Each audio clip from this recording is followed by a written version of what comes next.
The nation that asked for a king. The final morning of King Saul's life began beneath the shadow of an army he could not defeat. Across the valley, the Philistine forces gathered in overwhelming strength. Their weapons flashed along the slopes. Their commanders prepared for battle. Their soldiers waited for the signal that would send them against Israel. On Mount Gilboa, Saul stood among the men who had followed him into war. He was still the king. The crown had not been formally taken from his head. His armor still marked him as Israel's ruler. His sons remained beside him, including Jonathan, the prince, whose courage had once inspired the entire nation. But everything that had once given Saul confidence was disappearing. The prophet Samuel was dead. The divine guidance Saul desperately wanted seemed silent. David the warrior, who had once played music in Saul's palace, now lived beyond his reach. The army before him was powerful, and the fear within him was greater still. Before the day ended, Saul's sons would fall in battle. Saul himself would be wounded. The first monarchy in Israel's history would collapse on the mountain where its king made his final stand. Yet Saul's story had not begun in defeat. It began with opportunity. He had not seized the throne through violence. He had not inherited it from a royal father. He had not built a private army and declared himself king. Saul had been chosen. He was given authority, public support, military victories, and the guidance of one of the most respected prophets in Israel. At the beginning, he did not appear obsessed with power. He did not even seem to believe that someone from his family could rule the nation. How then did Israel's chosen king become a man consumed by fear? How did a ruler who once rescued his people begin destroying those who threatened his sense of control? And how did the man selected to unite Israel eventually leave the kingdom more divided and vulnerable than before? To understand Saul's tragic fall, we must begin before he wore a crown, at a moment when Israel itself was demanding a transformation. For generations, the tribes of Israel had lived without a permanent human king. They were not without leadership. Moses had led them out of Egypt. Joshua had brought them into Canaan. After Joshua's death, judges arose during times of crisis. Some were military deliverers. Others settled disputes or called the people back to faithfulness. But the age of the judges had been marked by instability. Again and again, Israel turned away from the covenant, suffered oppression, cried out for help, and received a deliverer. When the immediate danger passed, the people often returned to the same patterns. The book of Judges describes an age in which everyone did what was right in his own eyes. It was a nation with a shared history, a shared law, and a shared God, but without a consistent central government capable of uniting all the tribes. By the opening of 1 Samuel, the political and spiritual condition of the nation was fragile.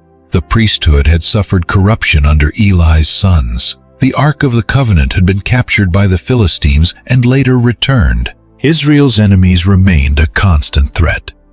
The Philistines, in particular, possessed organized military strength and controlled important territory along the coastal plain. Then Samuel emerged as prophet, judge, and national leader. From childhood, Samuel had been set apart for the service of God. His words carried authority because the people recognized that the Lord was with him. He traveled among Israel, judged disputes, called the nation away from idols, and led the people through a period of renewal. Under Samuel's leadership, Israel experienced deliverance. But Samuel grew old, and the question facing the nation was no longer simply whether Samuel could lead them. The question was, what would happen after him? Samuel appointed his sons, Joel and Abijah, as judges in Beersheba. But according to the biblical account, they did not walk in their father's ways. They pursued dishonest gain, accepted bribes, and perverted justice.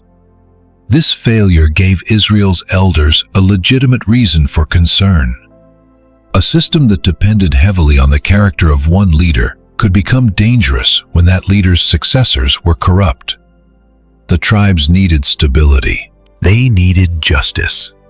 They needed someone capable of organizing them against external enemies. So the elders gathered and came to Samuel at Ramah. They did not merely ask him to remove his sons. They did not request another judge. They demanded an entirely different form of government. Samuel was old, they said. His sons did not follow his example. Now appoint for us a king to judge us like all the nations. Those final words revealed something deeper than a political proposal. Like all the nations, Israel had always been different from the people surrounding it. The nation had been formed through covenant. Its law did not present Israel as the property of an earthly ruler. The people belonged to God, and any leader among them was supposed to serve beneath divine authority. A human king was not necessarily outside God's larger purposes. The law of Moses had already given instructions for the day when Israel would have a king. Such a ruler was not to multiply horses' wives or silver for himself. He was to write a copy of the law and read it throughout his life, so that his heart would not be lifted above his fellow Israelites. The danger was not simply the existence of a monarchy. The danger was the kind of monarchy the people desired. They wanted a king who would judge them, lead them, and fight their battles. They wanted visible power. They wanted political security. They wanted to resemble the nations whose strength could be measured in palaces, standing armies, chariots, and royal authority. Samuel was displeased by their request, but rather than responding from personal anger, he prayed. God's answer exposed the spiritual meaning beneath the elders' demand. The people had not ultimately rejected Samuel. They had rejected the Lord as their king. This did not mean every concern they expressed was false. Samuel's sons truly were corrupt. Israel truly faced military danger. The nation truly needed leadership. But a valid concern can still lead to a dangerous solution when fear determines the terms. Israel was not merely asking for protection. The people were asking to place their confidence in the same kind of visible institution trusted by the nations around them. God told Samuel to listen to them, but first to warn them solemnly about the manner of the king who would reign over them. Samuel described the cost of monarchy. A king would take their sons and appoint them to his chariots and cavalry. Some would run before him. Others would command military units plow royal ground, harvest royal crops, or manufacture weapons of war. He would take their daughters to prepare perfumes, cook food, and bake bread. He would take the best fields, vineyards, and olive orchards and give them to his servants. He would claim portions of their produce and livestock. Their servants and animals would be placed in royal service. Eventually, Samuel warned the people themselves would become servants of the king they had requested. And when that day came, they would cry out because of the ruler they had chosen. But the people refused to listen. No, they insisted, there shall be a king over us. They wanted to be like the other nations. They wanted a ruler to judge them, go before them, and fight their battles. The demand was now unmistakable. Israel had chosen the risk of royal power over the uncertainty of continuing as before. God told Samuel to give them a king. The search for that king did not begin in a palace. It began with lost animals. In the territory of Benjamin lived a man named Kish. The biblical text describes him as a man of standing. He belonged to a family within the tribe of Benjamin, the smallest and one of the most troubled of Israel's tribes. Benjamin carried a complicated history. The tribe descended from Jacob's youngest son, but near the end of the period of the Judges, Benjamin had nearly been destroyed in a civil war. Its survival had depended on the intervention of the other tribes. It was from this small tribe, not from the most powerful clan in Israel, that the first king would emerge. Kish had a son named Saul. Saul was young and physically impressive. The text emphasizes that there was no man among the Israelites more handsome than he was. From his shoulders upward, he stood taller than anyone else. In a nation asking for a king like those of the surrounding peoples, Saul looked like royalty before he ever entered a royal court. He had the height of a warrior. He had the appearance of a leader. In a crowd, he could be recognized immediately. But appearance alone does not explain why he was chosen. The beginning of Saul's journey was deliberately ordinary. Some of Kish's donkeys wandered away, and Kish sent Saul with a servant to find them. They passed through one region after another. They searched the hill country of Ephraim. They crossed through the land of Shalisha and then Shaalim.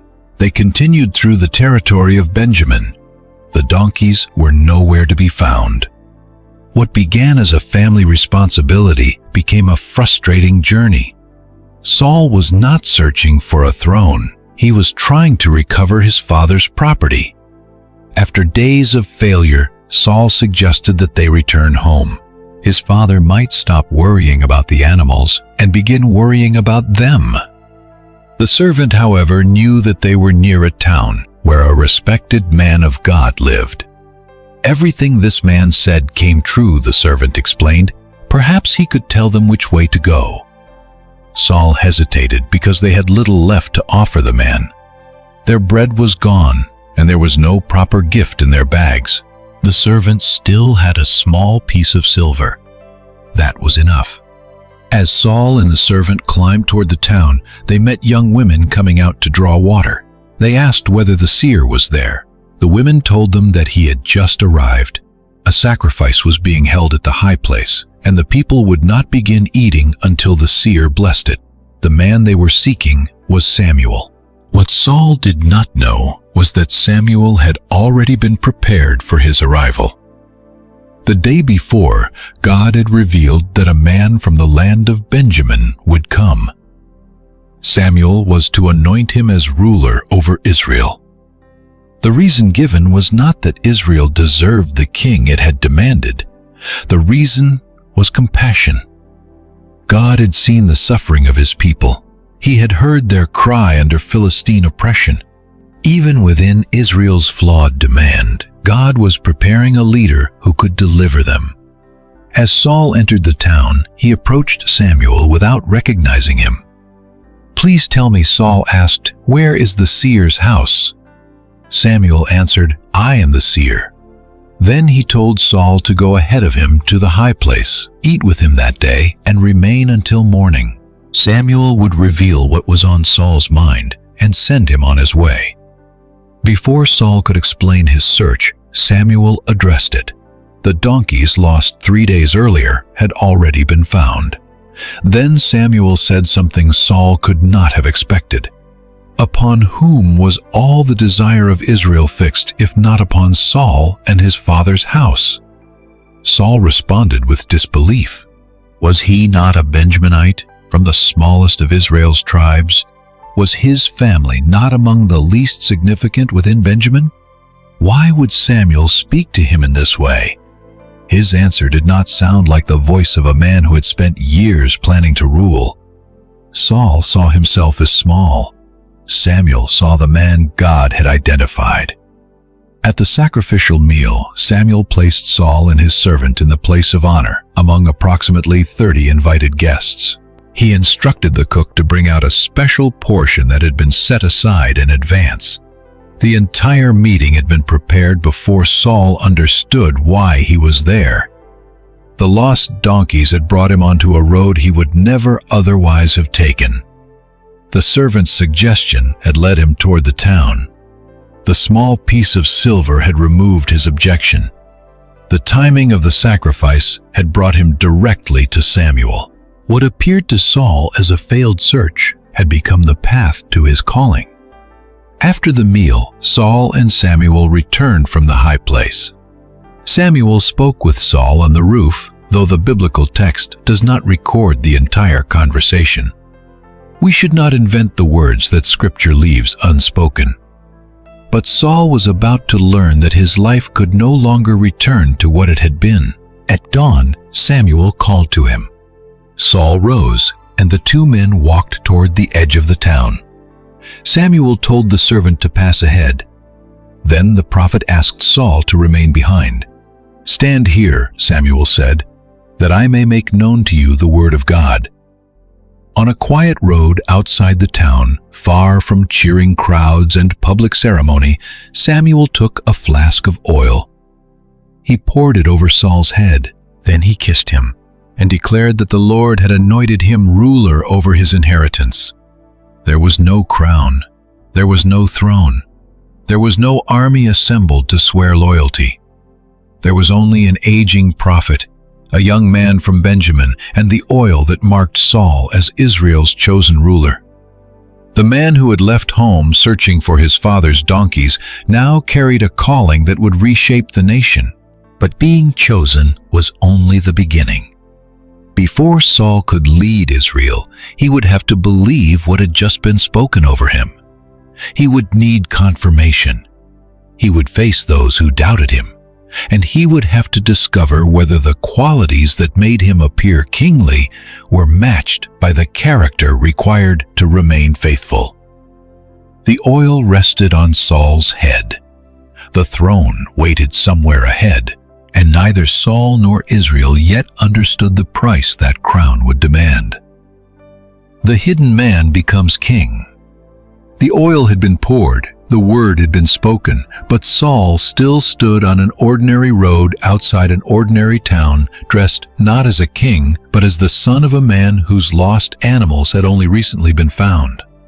Samuel had declared that the Lord had anointed him ruler over Israel.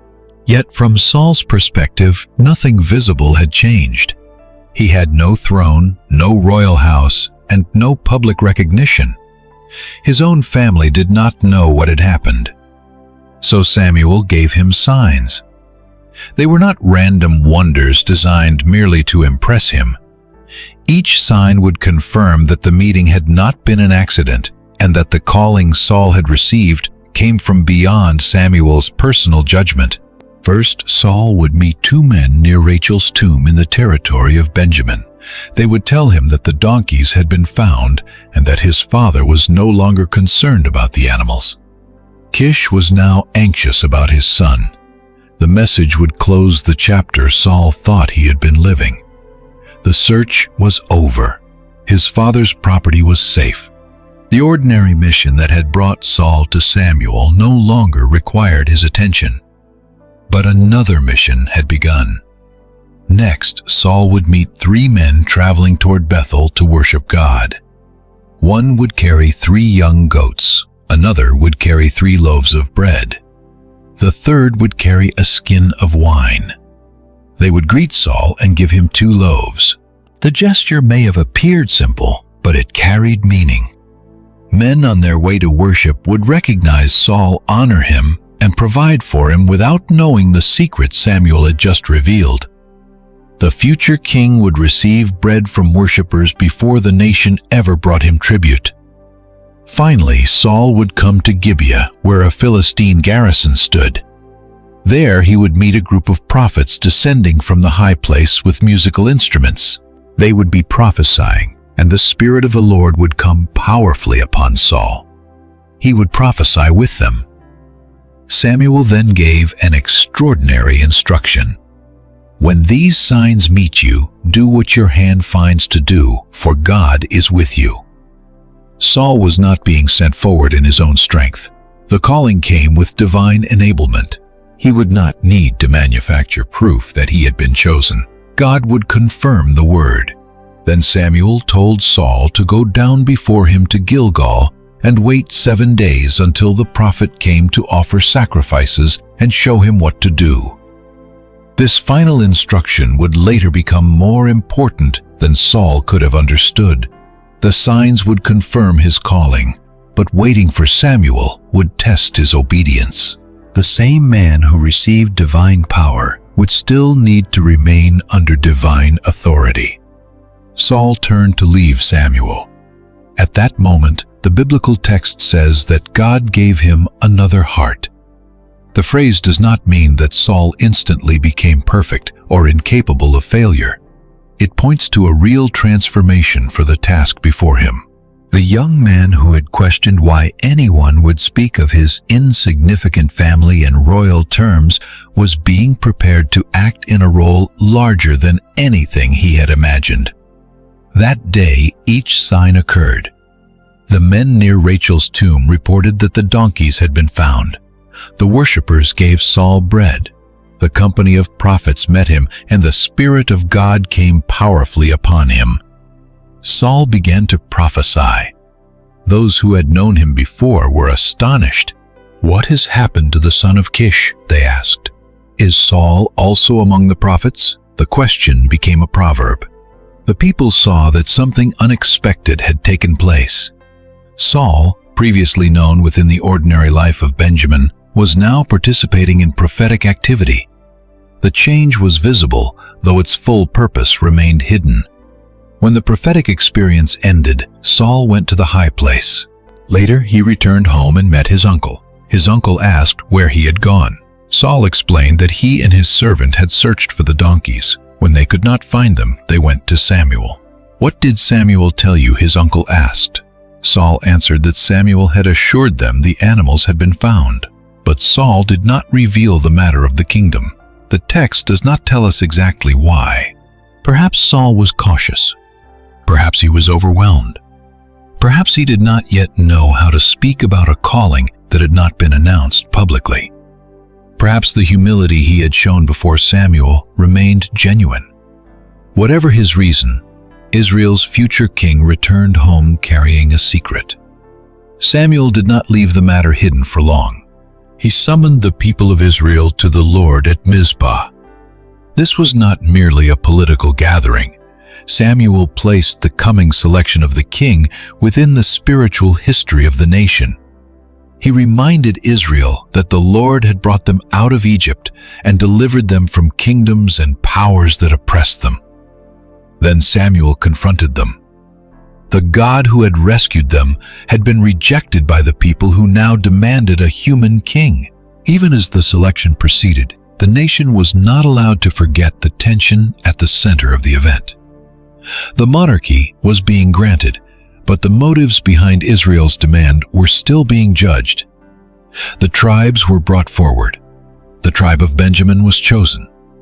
Then the clans of Benjamin came near, and the family of Matri was selected. Finally, Saul, son of Kish, was chosen. The public process confirmed what Samuel had already done in private. The man selected before the assembled nation was the same man who had been anointed on the road. But when the people looked for Saul, he could not be found.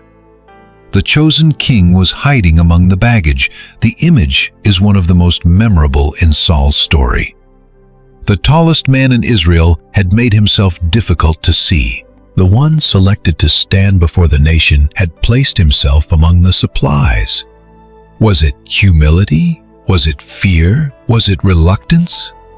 The text does not define Saul's motive.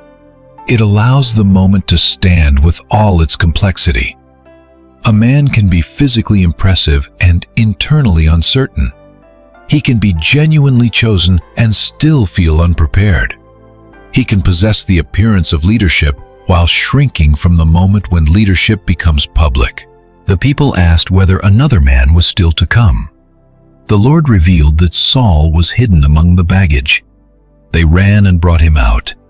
When Saul stood among them, he was taller than all the people from his shoulders upward. Samuel turned their attention toward him. "Do you see him whom the Lord has chosen? There is none like him among all the people." The nation responded with a shout, "Long live the king!" For the first time, Israel publicly acclaimed a human ruler. The tribes that had often acted independently now had a man standing above them. The people who had demanded a king like the nations could see before them someone who looked capable of filling the role. Samuel explained the rights and duties of the kingship. He wrote them in a book and placed it before the Lord. The monarchy was not to exist without limits. Saul had authority, but that authority was defined under God. Israel had a king, but the king was not sovereign in the ultimate sense. Then Samuel sent the people home. Saul returned to Gibeah. A group of valiant men whose hearts God had touched accompanied him. They recognized his calling and formed the beginning of royal support around him. But not everyone accepted the new king. Some worthless men despised Saul. "How can this man save us?" they asked. They brought him no gift and treated him with contempt. Saul heard their rejection. He remained silent. At this stage, his restraint was admirable. He did not use his new position to punish criticism. He did not order the arrest of those who questioned him.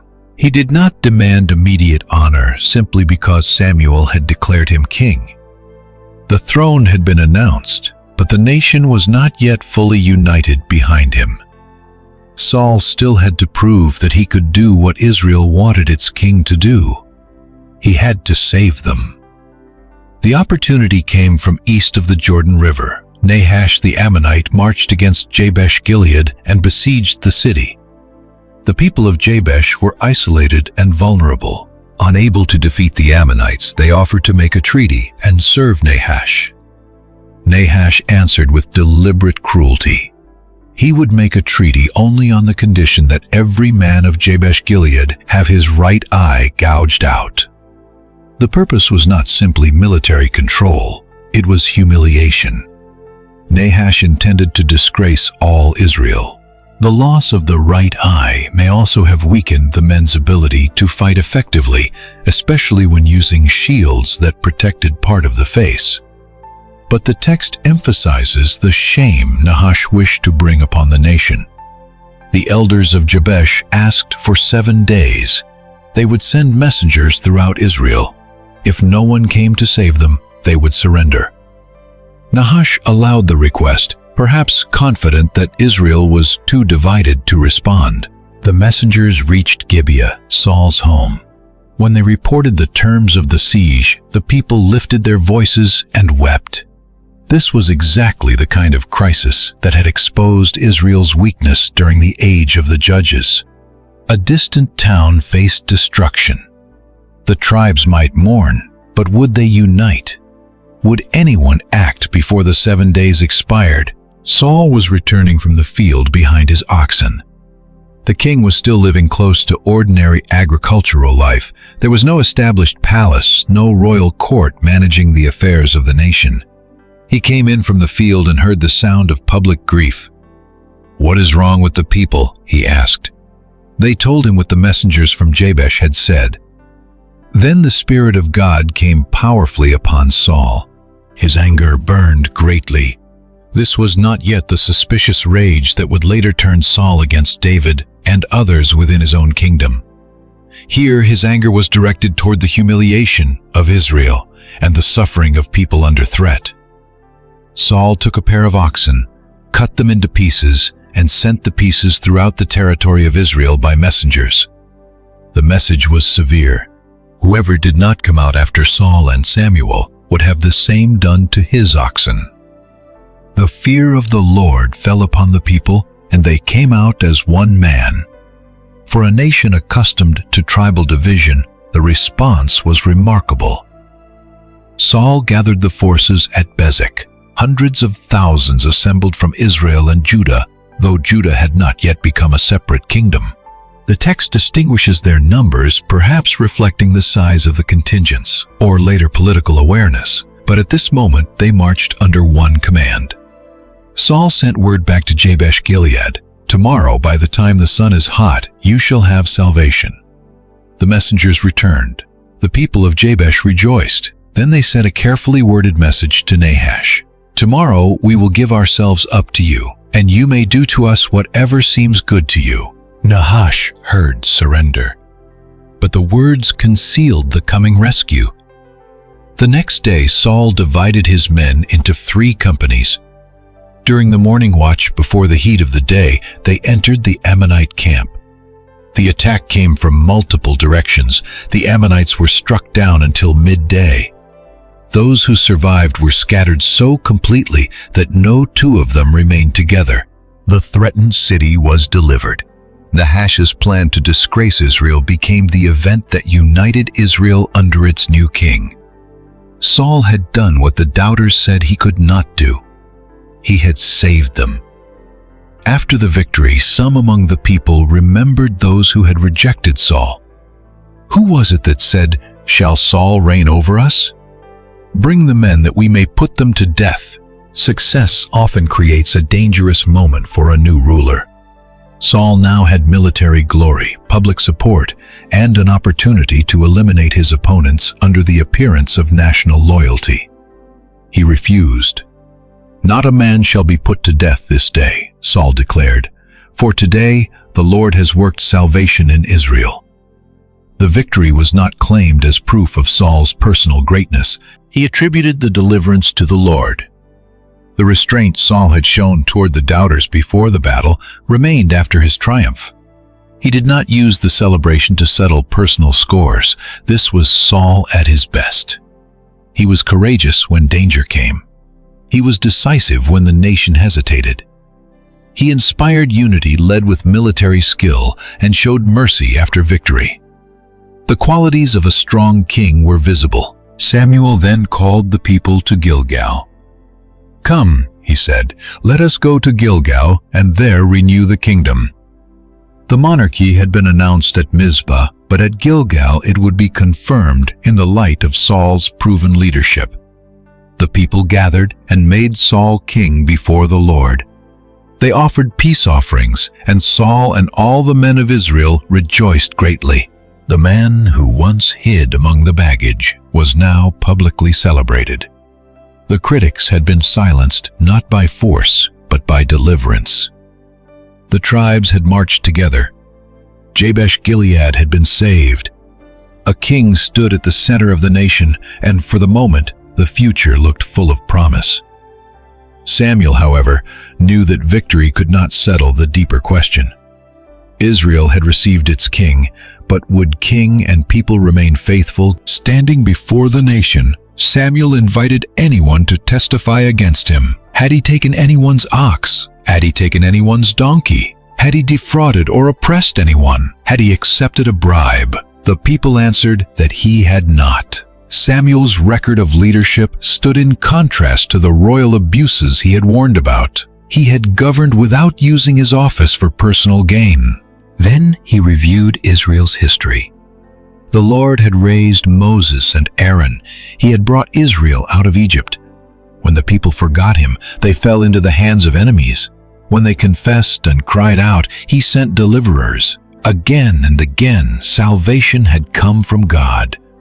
Yet when Nahash threatened Israel, demanded a king, even though the Lord was their king, Samuel did not deny Saul's legitimacy.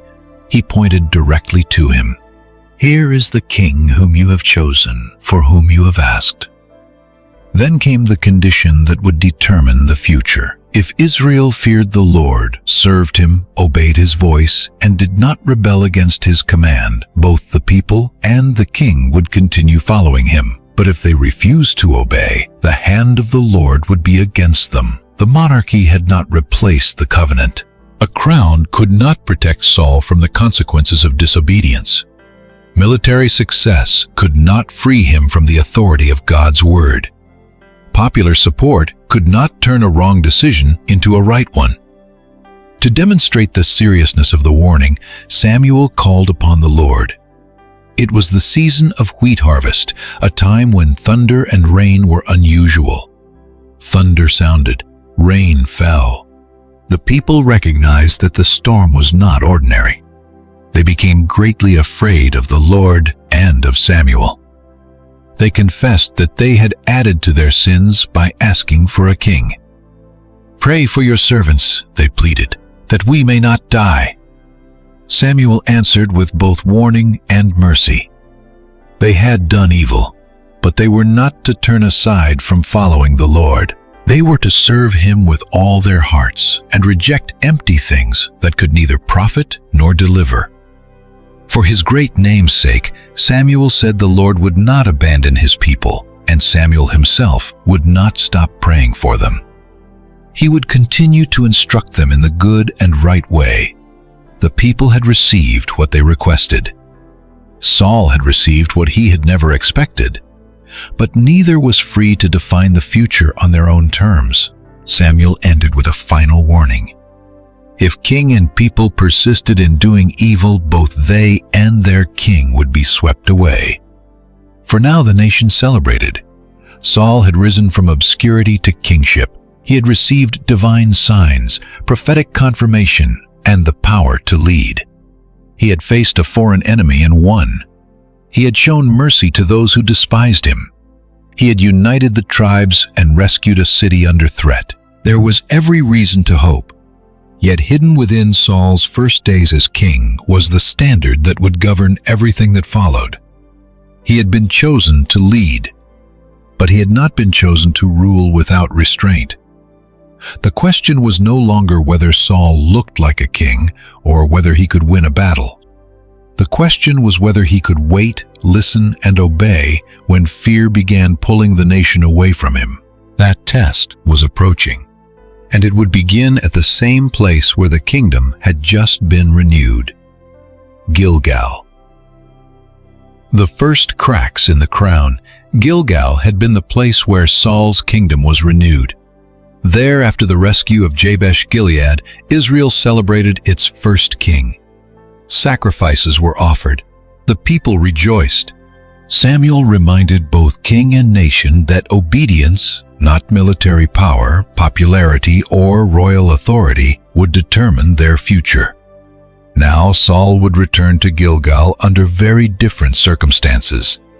The celebration was gone. The people were afraid. And the king who had once waited for Samuel's public confirmation would soon decide that he could no longer afford to wait. Saul had begun organizing a permanent fighting force. He selected 3,000 men from Israel. 2,000 remained with him in the region of Michmash and the hill country near Bethel. 1,000 served under Jonathan, Saul's son, at Gibeah in Benjamin. This is the first major appearance of Jonathan in the story.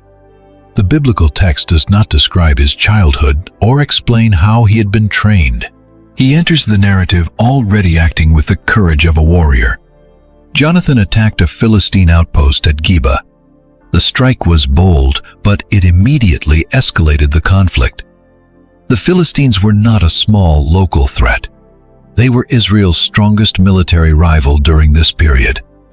Their cities lay along the coastal plain, and their influence extended into the hill country. They possessed military organization, fortified positions, and technological advantages that left Israel dangerously dependent.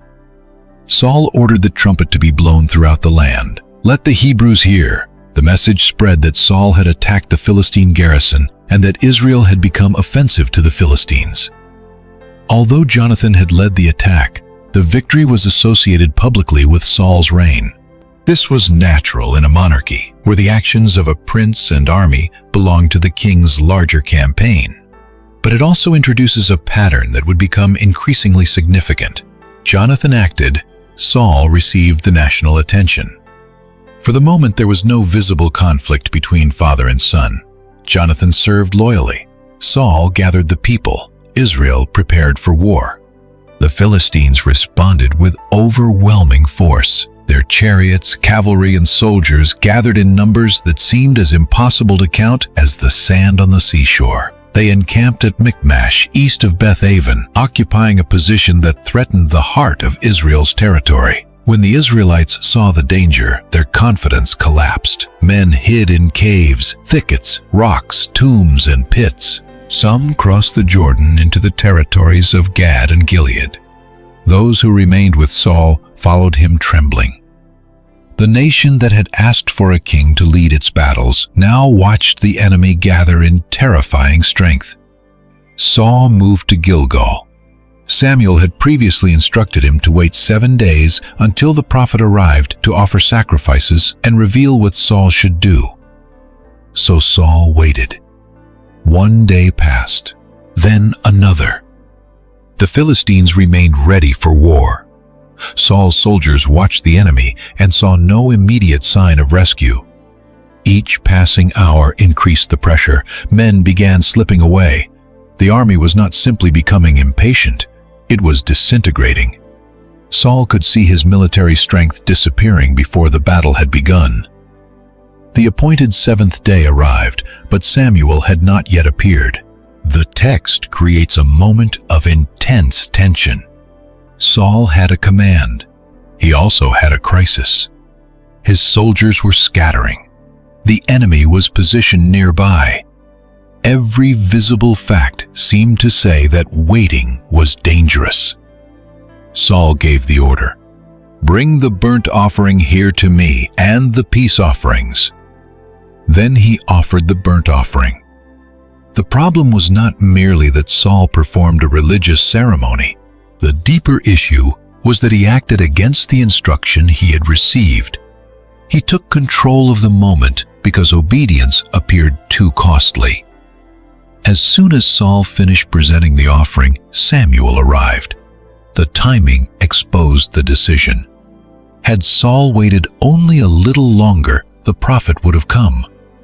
Saul went out to greet Samuel, perhaps attempting to present the scene as orderly and acceptable. Samuel did not respond with congratulations. "What have you done, Saul?" immediately explained himself. He had seen the people scattering. Samuel had not come within the appointed time, as Saul understood it. The Philistines were assembling at Michmash. Saul feared that the enemy would come down against him before he had sought the Lord's favor. "So I forced myself," Saul said, "and offered the burnt offering." His words revealed how he viewed the act. He had not wanted to disobey, he claimed. Circumstances had compelled him. Military necessity had left him no choice. But Saul did have a choice. That was the test. Would he obey when obedience seemed to place his position, army, and immediate safety at risk? Samuel answered directly, "You have done foolishly." Saul had not kept the command of the Lord. Then Samuel announced a consequence that reached far beyond the coming battle. If Saul had obeyed, his kingdom could have been established over Israel. But now his dynasty would not continue. The Lord had sought a man after his own heart and appointed him to lead his people. Because Saul had not kept what he had been commanded, Saul was not removed from the throne that day. He would continue reigning. He would fight battles, command armies, and exercise royal power for years. But the future of his house had changed. The kingdom would not pass securely from Saul to Jonathan and then through Saul's descendants. The crown remained on Saul's head, but the promise of a lasting dynasty had been withdrawn. The first major crack had appeared. Samuel left Gilgal and went toward Gibeah. Saul counted the men who remained. Only about 600 were still with him. A king who had once summoned a vast army against the Ammonites now stood with a small, frightened force facing Philistine strength. The contrast could not have been sharper. The Philistines sent raiding parties in several directions. Their outpost controlled a pass near Michmash, restricting Israel's movement. Israel's military weakness was made worse by a shortage of weapons. The text explains that there was no blacksmith available throughout the land of Israel because the Philistines had prevented the Hebrews from making swords and spears. Israelite farmers had to go to the Philistines to sharpen agricultural tools. On the day of battle, Saul and Jonathan possessed swords, but most of their soldiers did not.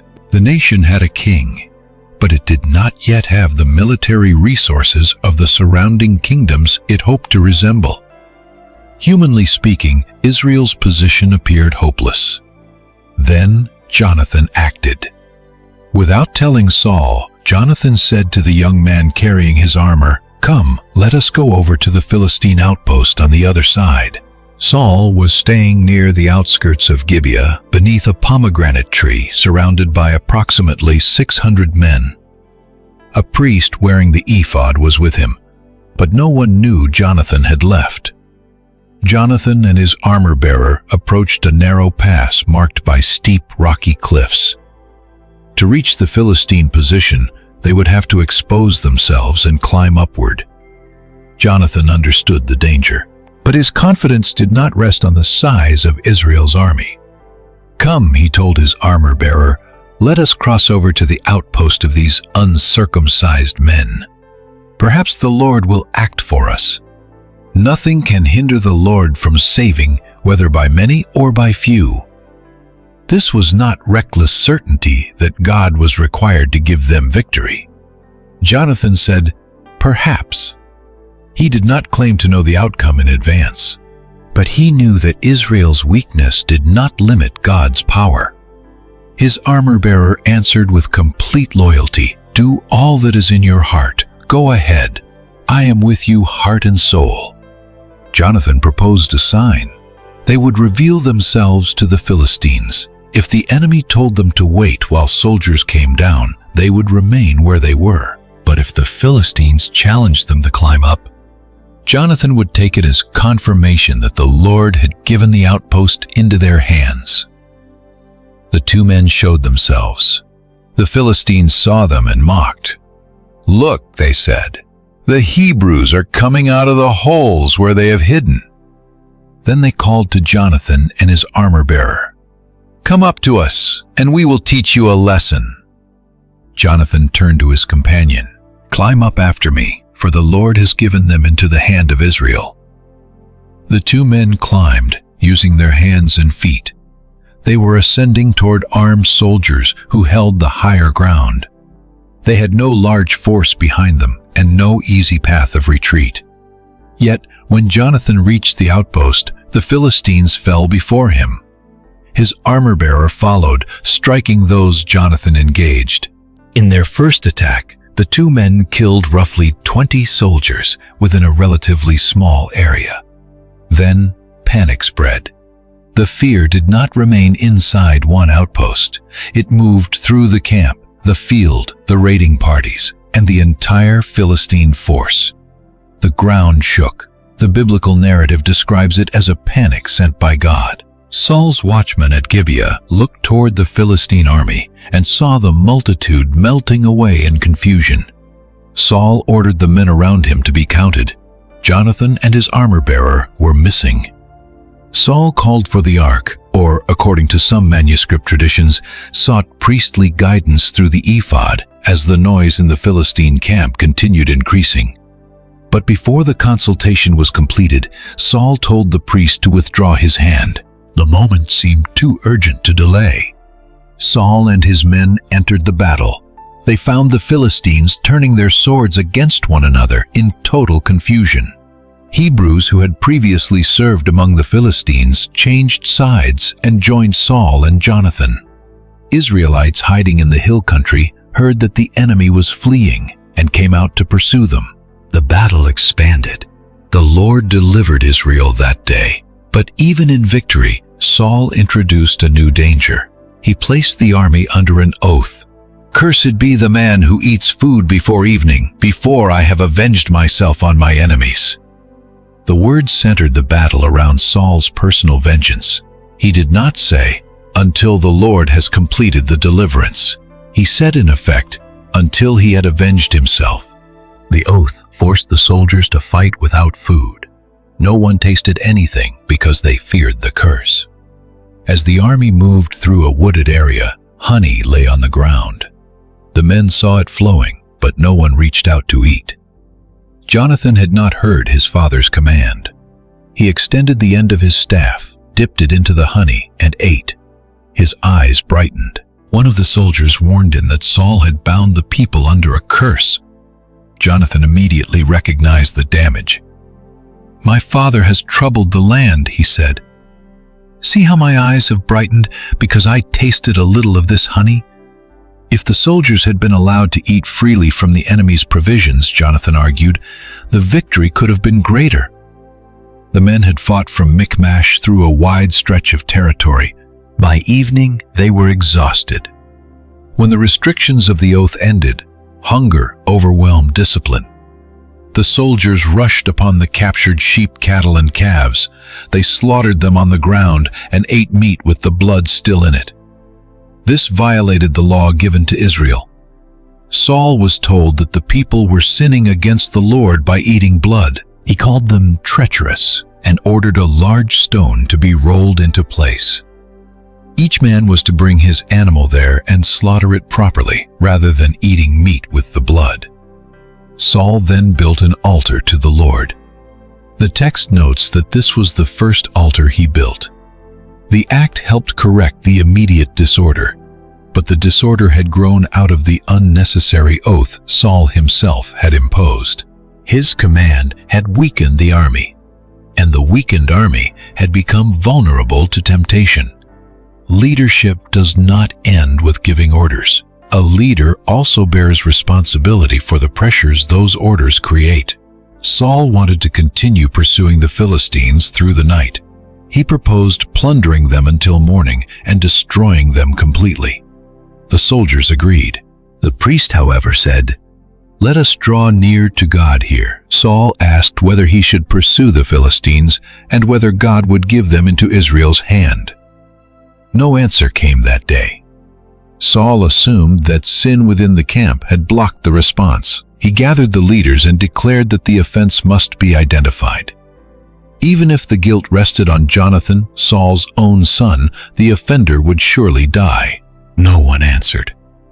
Saul separated himself and Jonathan from the people. The casting of lots eventually identified Jonathan. "Tell me what you have done," Saul demanded. Jonathan answered truthfully. He had tasted a little honey with the end of his staff. "And now I must die?" Saul confirmed the sentence.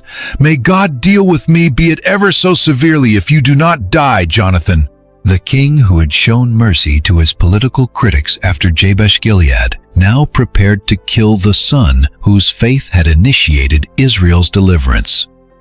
Jonathan had not acted in rebellion. He had not heard the oath. He had trusted that the Lord could save by many or by few, climbed the Philistine position, and opened the way for national victory. Still, Saul placed the preservation of his oath above the life of his son. The people intervened. "Shall Jonathan die, who has worked this great salvation in Israel?" Never. They swore that not one hair of Jonathan's head would fall to the ground, because he had worked with God that day. So the people rescued Jonathan. The Philistine pursuit ended, and Saul returned. The battle had been won. But the victory belonged largely to Jonathan's faith, the courage of his armor-bearer, and the panic God sent through the enemy camp. Saul had entered the battle after the Philistine ranks began collapsing. He had then weakened his own men with a rash curse and nearly executed the son through whom the deliverance had begun. The nation's first king was still powerful. He fought enemies on every side: Moab, Ammon, Edom, the kings of Zobah, and the Philistines. Wherever he turned, he inflicted punishment upon those who threatened Israel. He gathered strong and courageous men into his service. Saul was not an ineffective ruler. He achieved real military success. He defended Israel. He established royal authority. But success can hide weaknesses that become visible only when pressure increases. At Gilgal, Saul had allowed fear of losing his army to overrule a direct command. During the Philistine battle, his need to control the outcome had produced an oath that harmed his own soldiers. And when Jonathan was identified, Saul had been ready to sacrifice his son rather than admit that the royal command itself had been foolish. The man who once hid among the baggage was no longer hiding from public responsibility. But another form of hiding had begun.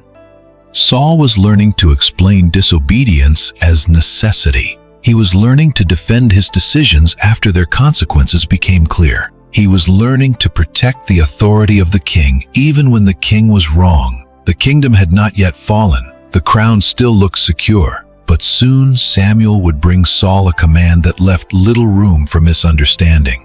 It would involve an old enemy, a complete judgment, and a victory that Saul would publicly celebrate. And this time, when Samuel asked what the king had done, the sound of Saul's disobedience would already be waiting in the background. The command Saul would not obey. Saul's victories had made him stronger. His armies fought Moab, Ammon, Edom, Zobah, and the Philistines. He gathered courageous men around him. Israel now possessed something it had long desired, a king who could organize its tribes and strike its enemies. But the questions Samuel had raised at Gilgal remained unanswered. Would Saul obey when obedience threatened something he valued? At the first Gilgal crisis, Saul had acted because his soldiers were scattering. During the battle against the Philistines, he had imposed a reckless oath because he wanted complete victory before allowing his men to eat. In both cases, pressure exposed his need to control the outcome. Now Samuel came with a command that was direct, severe, and impossible to reduce to a misunderstanding. "The Lord sent me to anoint you king over his people Israel," Samuel reminded Saul. "Now therefore listen to the words of the Lord." The command concerned Amalek. The Amalekites had attacked Israel generations earlier when the people were weak and newly delivered from Egypt. According to the biblical memory, Amalek had targeted those who were exhausted and falling behind. The conflict had continued across generations. Now Saul was instructed to carry out judgment against Amalek. This is one of the difficult passages of the Old Testament, and it must not be treated lightly. The text presents the campaign as divine judgment rooted in Amalek's long hostility toward Israel. It does not present the event as a model for personal revenge or as permission for later rulers to declare their own enemies worthy of destruction. Saul's responsibility was not to redesign the command according to military advantage or personal preference. He was to obey it. Saul summoned the people and counted them at Telaim. The army numbered 200,000 foot soldiers, together with 10,000 men from Judah. Before attacking Amalek, Saul warned the Kenites to separate themselves. The Kenites had shown kindness to Israel when the nation came out of Egypt. Saul did not want them destroyed along with Amalek. They withdrew. Then Saul struck the Amalekites across a wide area. The campaign was successful. Agag, king of Amalek, was captured alive, but Saul and the people spared him. They also kept the best sheep, cattle, fattened calves, and lambs, everything they considered valuable. Only what was despised and worthless was completely destroyed. The pattern was selective. Saul obeyed where the command aligned with victory. He disobeyed where obedience required surrendering prestige and wealth. Keeping Agag alive may have served several purposes in the ancient world. A captured king could become a visible trophy, proof that the conqueror had defeated another ruler. Leading Agag in chains would elevate Saul's public standing. The livestock represented wealth. What had been placed under judgment was treated as spoil. The decision was not a small technical violation at the edge of an otherwise faithful campaign. Saul had altered the command at precisely the points where disobedience benefited him and his army.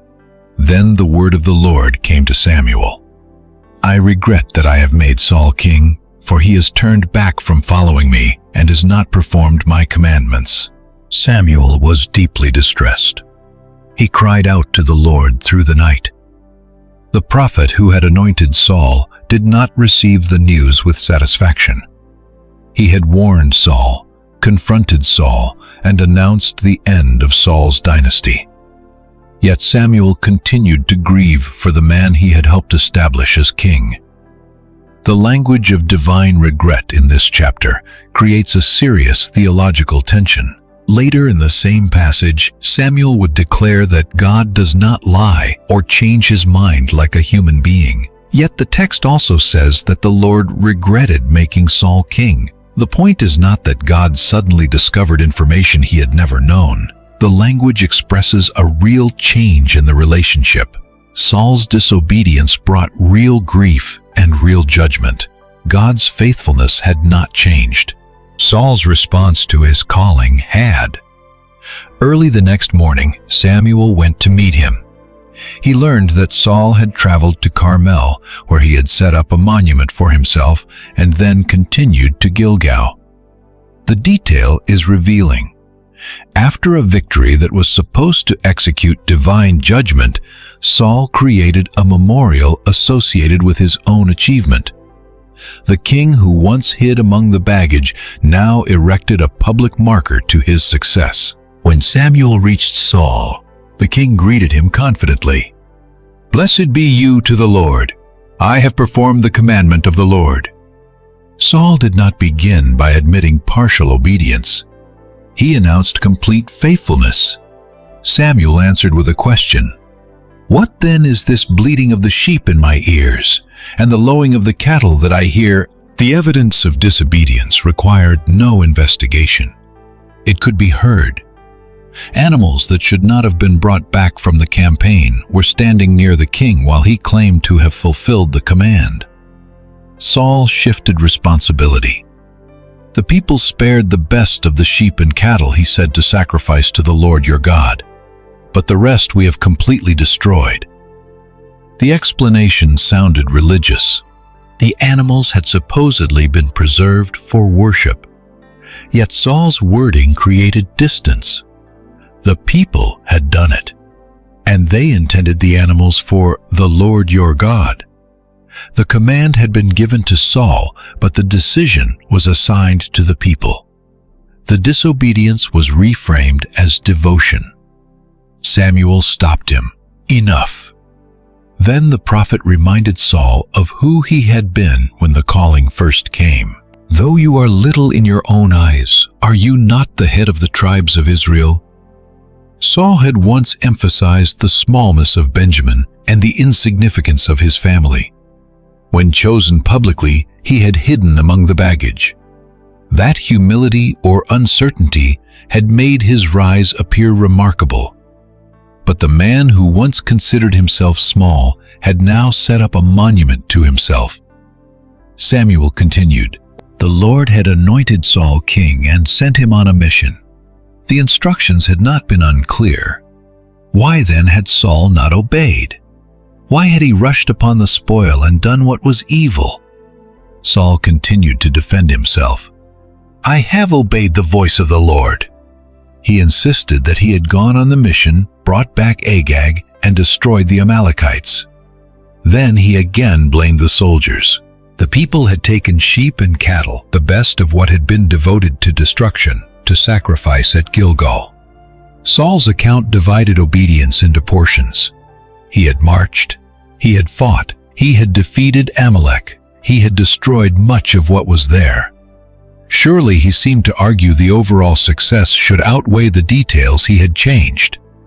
Samuel's response became one of the defining declarations in Saul's story. "Has the Lord as great delight in burnt offerings and sacrifices as in obeying the voice of the Lord?" Then came the answer. "To obey is better than sacrifice, and to listen than the fat of rams."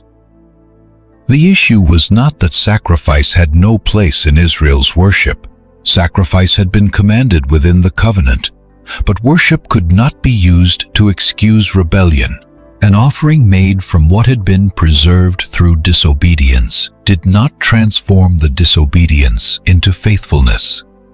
Saul had attempted to place religious language over a decision driven by other motives. Samuel stripped the language away. Rebellion, he said, was like the sin of divination. Presumption was like iniquity and idolatry. Saul may have seen himself as adjusting a command. Samuel described him as rejecting the word of the Lord. Therefore, the Lord had rejected him from being king. Only then did Saul confess, "I have sinned." He admitted that he had transgressed the command and Samuel's words. Then he revealed the fear behind his decision. "I feared the people and obeyed their voice." This confession explains much of Saul's tragedy. Israel had demanded a king because the people wanted visible security. Now the king himself was being governed by the people's approval. Saul commanded armies, but he feared losing their support. He stood taller than everyone around him, but the opinions of those around him could still determine his choices. At Gilgal, the soldiers were scattering, so Saul acted. In the Amalek campaign, the soldiers wanted the spoil, so Saul permitted it. The king who had been appointed to lead Israel had allowed Israel's desires to lead him. Saul asked Samuel to pardon his sin and return with him so that he might worship the Lord. Samuel refused. He would not return because Saul had rejected the word of the Lord and had been rejected from being king. Samuel turned to leave. Saul reached for the edge of the prophet's robe. The fabric tore. Samuel looked at the torn garment and declared its meaning. "The Lord has torn the kingdom of Israel from you this day and has given it to a neighbor of yours who is better than you." This was no longer only an announcement that Saul's dynasty would not continue. Another person would receive the kingdom. That person had not yet been named to Saul. But somewhere within Israel, the future was already moving towards someone else. Samuel added that the glory of Israel would not lie or change his mind like a man. Saul could not reverse the judgment by managing appearances. He could not negotiate his way back into a future he had rejected through repeated disobedience. Saul confessed again, "I have sinned." But his next request revealed what still occupied him.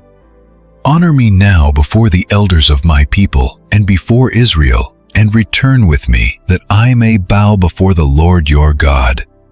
Saul wanted Samuel's public presence. If the prophet walked away while the army and elders watched, the rupture between king and prophet would become visible.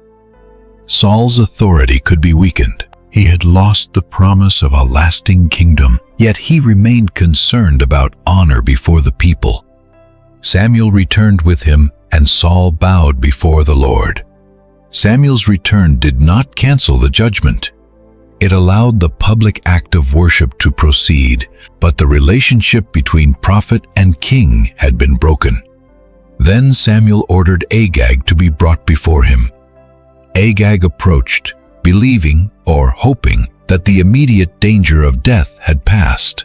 Samuel declared that as Agag's sword had made women childless, so his mother would be made childless among women. Samuel executed judgment upon Agag at Gilgal. The king Saul had preserved as a trophy was removed by the prophet whose command Saul had disregarded. Then Samuel left for Ramah. Saul returned to his home at Gibeah. The two men went in different directions. Samuel did not visit Saul again for the rest of Saul's life, though they would have one later encounter when Saul pursued David and came under prophetic influence. The close relationship was over. Samuel mourned for Saul, and the text again says that the Lord regretted making Saul king over Israel. The victory over Amalek should have strengthened Saul's reign. Instead, it became the moment when the loss of the kingdom was declared beyond reversal. Saul still possessed the palace that would be built around his rule. He still commanded the army. The people still addressed him as king. His son Jonathan still stood as heir in the eyes of the nation. Nothing visible changed overnight. That is what made the judgment so dangerous. Saul could continue acting like the future belonged to him. He could still win battles and issue commands. He could still sit beneath the symbols of royal authority and receive the honor of Israel's elders. But the kingdom was already moving elsewhere. Samuel grieved, yet grief could not restore what Saul refused to surrender. At last, the Lord spoke to the prophet. "How long will you mourn for Saul, since I have rejected him from reigning over Israel?" Samuel was told to fill his horn with oil. Another anointing was coming. The first king had been found while searching for lost donkeys. The next would be found among the sons of a man in Bethlehem. Saul had looked like the ruler Israel wanted. The next king would be the one even Samuel did not expect. And while Saul continued sitting on the throne, the prophet began walking toward the house where Israel's future was waiting unnoticed. David enters Saul's court. Samuel left Saul behind and traveled toward Bethlehem, carrying a horn filled with oil. the prophet was still mourning. He had anointed Saul. He had watched the young Benjaminite rise from obscurity, unite Israel, and rescue Jabesh-gilead. He had also watched fear and self-preservation turn obedience into negotiation. Now God told Samuel that mourning could not become paralysis. A new king had to be anointed, but the mission was dangerous.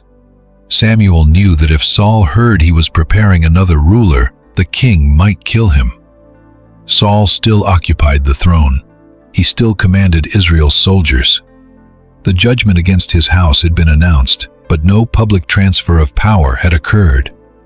God instructed Samuel to take a heifer and say that he had come to offer a sacrifice. He was to invite Jesse of Bethlehem and his sons.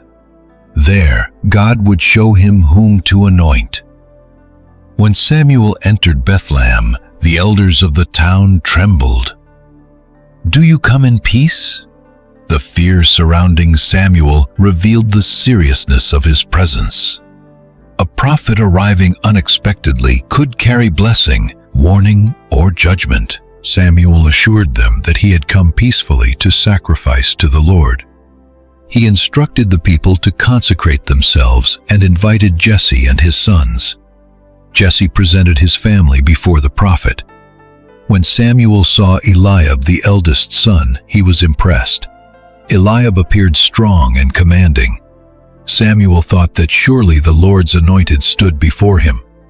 The prophet had once presented Saul to Israel as a man taller than all the people. Now standing before another impressive figure, Samuel was in danger of judging by the same visible standard. God corrected him. "Do not look on his appearance or on the height of his stature, because I have rejected him." The Lord did not see as human beings saw. People looked at outward appearance. God looked at the heart. The words did not mean appearance was always irrelevant.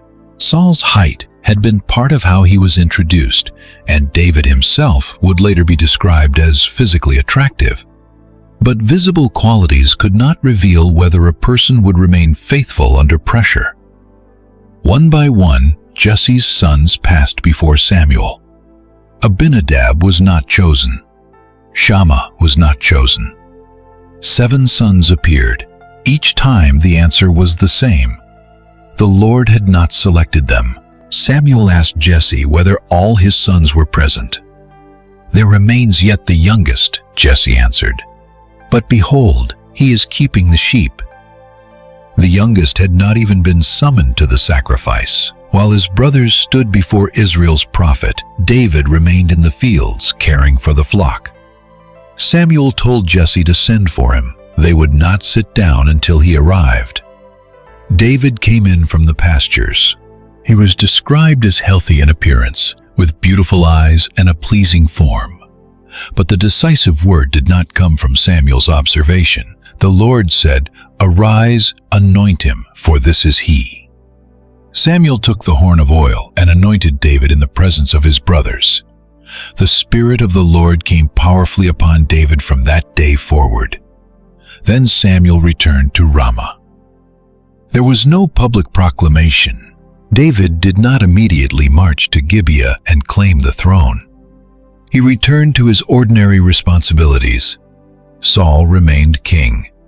David had been chosen, but he would wait. This created one of the central tensions of the story. The man whom God had rejected still possessed the visible kingdom. The man whom God had chosen possessed only the anointing. One had the crown without the promise. The other had the promise without the crown. The biblical narrative then turns back to Saul. The Spirit of the Lord had departed from him, and a harmful spirit troubled him. The text describes Saul experiencing severe distress. It does not provide a modern medical diagnosis, and it would be careless to impose one.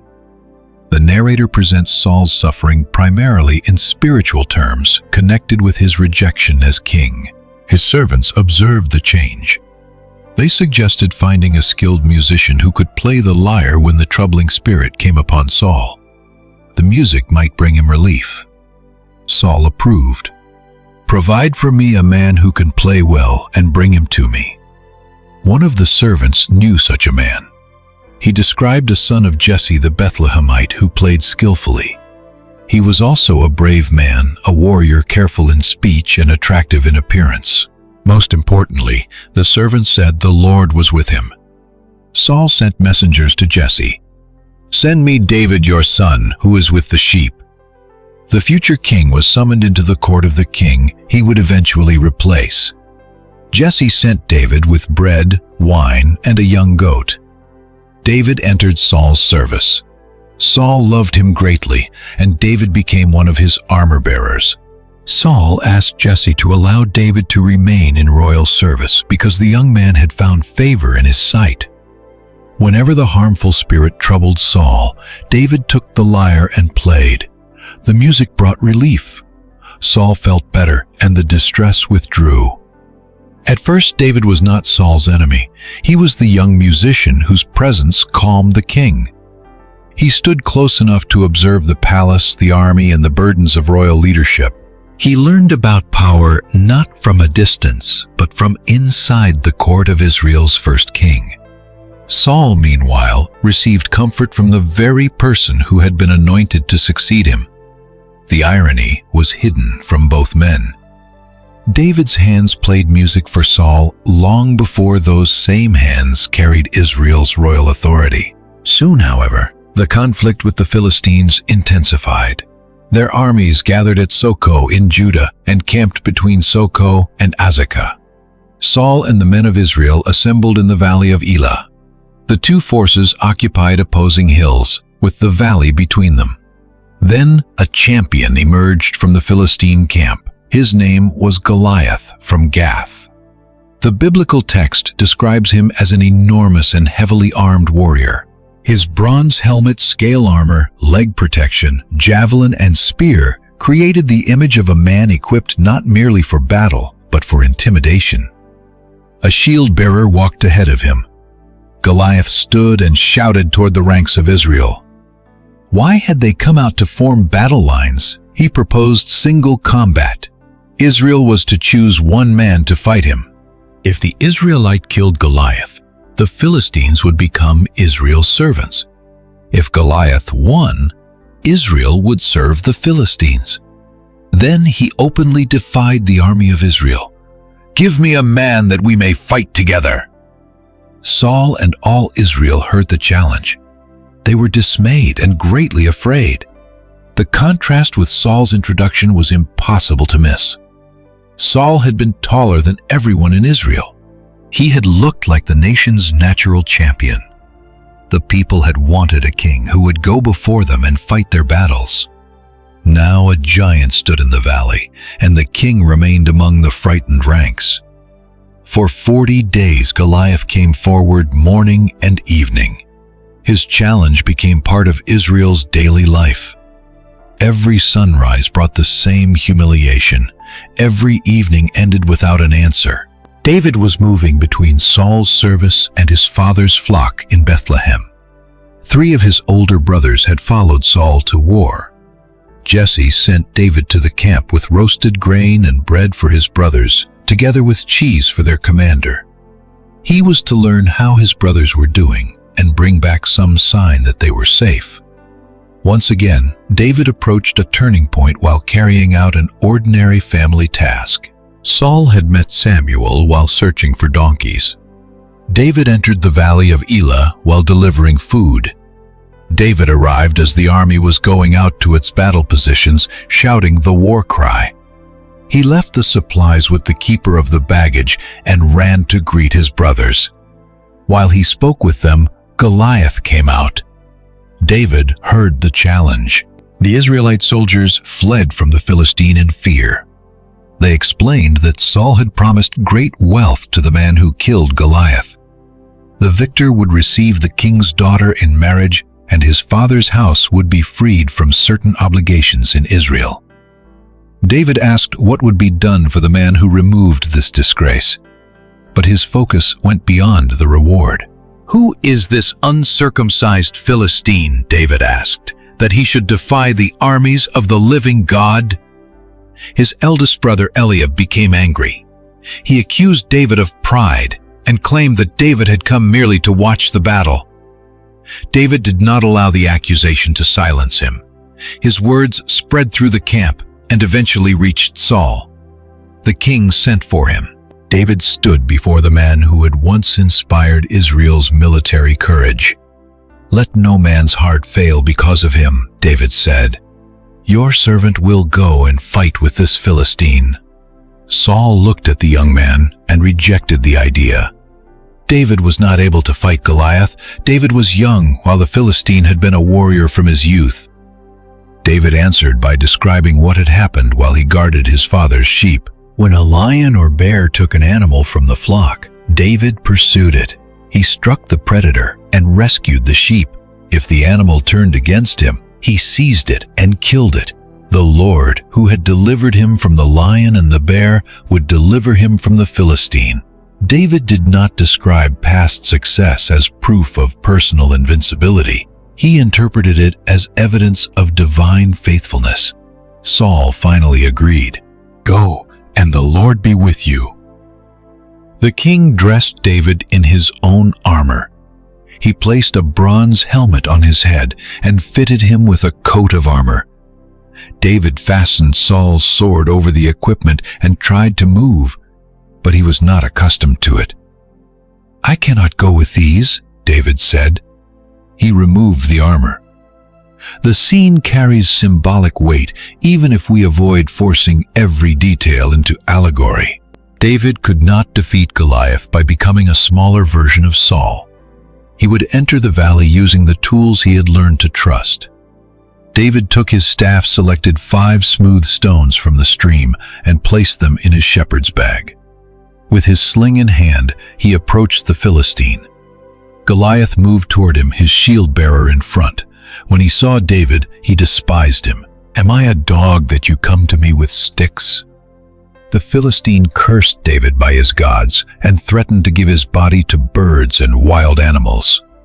David answered without denying the danger. Goliath came with sword, spear, and javelin. David came in the name of the Lord of hosts, the God of the armies of Israel, whom Goliath had defied. The battle, David declared, belonged to the Lord. The entire assembly would know that the Lord did not save by sword and spear. Goliath advanced. David ran quickly toward the battle line. He reached into his bag, took a stone, placed it in the sling, and released it. The stone struck Goliath in the forehead. The giant fell face down to the ground. David had no sword in his hand. He ran to the fallen warrior, took Goliath's own sword, and killed him. Then he removed the champion's head. When the Philistines saw that their champion was dead, they fled. The men of Israel and Judah rose with a shout and pursued them toward the gates of their cities. The Philistine dead lay along the road. Israel had received a great victory. But once again, the deliverance had begun through someone other than Saul. Jonathan had attacked the outpost at Michmash. Now David had confronted Goliath. The king remained the ruler of the army, but the courage that transformed the battlefield was coming from those around him.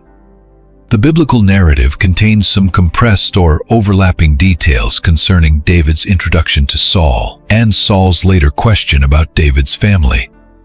Rather than pretending the text gives every chronological detail, the central point remains clear. After Goliath, David's identity and family became politically important to the king. Saul asked Abner, the commander of the army, whose son the young man was. Abner did not know. After David returned from killing Goliath, Abner brought him before Saul. David still held the Philistine's head. "I am the son of your servant Jesse the Bethlehemite," David answered. From that day, Saul kept David with him and did not allow him to return permanently to his father's house. Jonathan's soul became bound to David's. The prince loved him as his own soul. Jonathan made a covenant with David. He removed his robe and gave it to him along with his armor, sword, bow, and belt. The gesture expressed deep loyalty. It may also have carried an unspoken recognition. Jonathan, the king's son, placed royal and military garments upon David, the young warrior, who had just accomplished what no one else in Israel would attempt. Jonathan did not initially treat David as a rival, he treated him as a brother.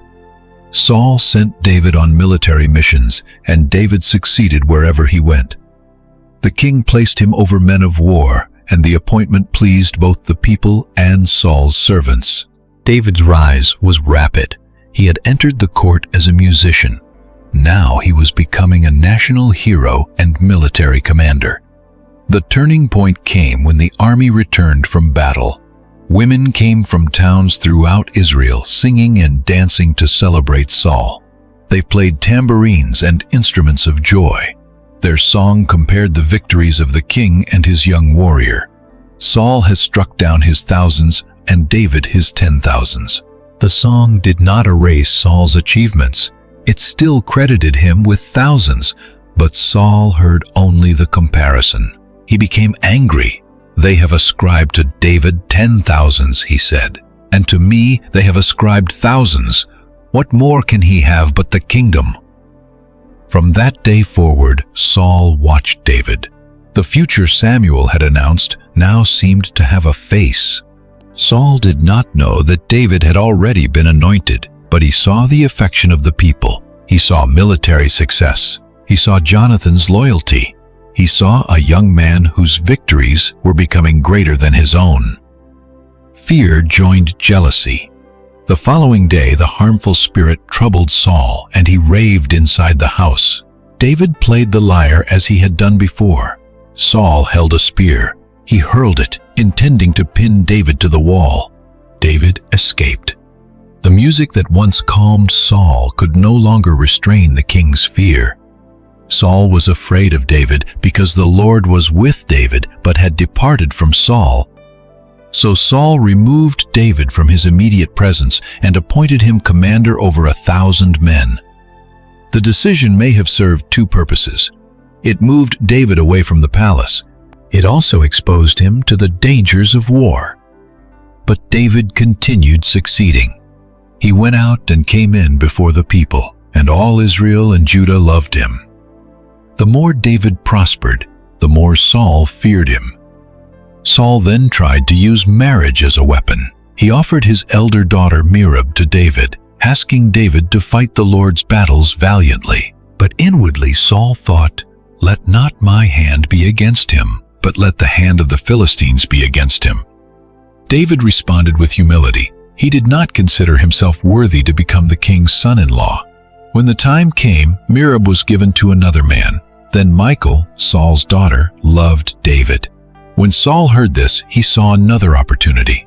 He offered Michal to David, hoping she would become a snare to him and that the Philistines would kill him. Saul's servants were instructed to tell David privately that the king delighted in him and wanted him as a son-in-law. David again protested that he was poor and insignificant. Saul demanded no ordinary bride price. Instead, he required proof that David had killed 100 Philistines. The assignment was designed to place David repeatedly in mortal danger. David accepted. He and his men killed twice the required number, and David presented the evidence to Saul. Saul could no longer avoid the marriage. Michal became David's wife. The plan meant to destroy David strengthened his place within the royal family. Saul saw more clearly that the Lord was with David. He also saw that his own daughter loved him. Saul became even more afraid. David's success continued whenever the Philistine commanders came out to fight. His name became highly esteemed. At this point, Saul stopped hiding his intentions behind military assignments. He told Jonathan and his servants to kill David. Jonathan warned his friend, "My father Saul seeks to kill you. Therefore be on your guard in the morning. Stay in a secret place and hide yourself." Jonathan then approached Saul and spoke in David's defense. The king should not sin against his servant. David had not sinned against Saul. His deeds had brought great benefit to the kingdom. David had risked his life against Goliath. The Lord had worked a great salvation for Israel, and Saul himself had rejoiced.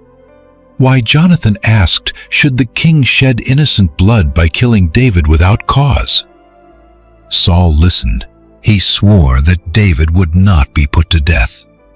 Jonathan brought David back into Saul's presence.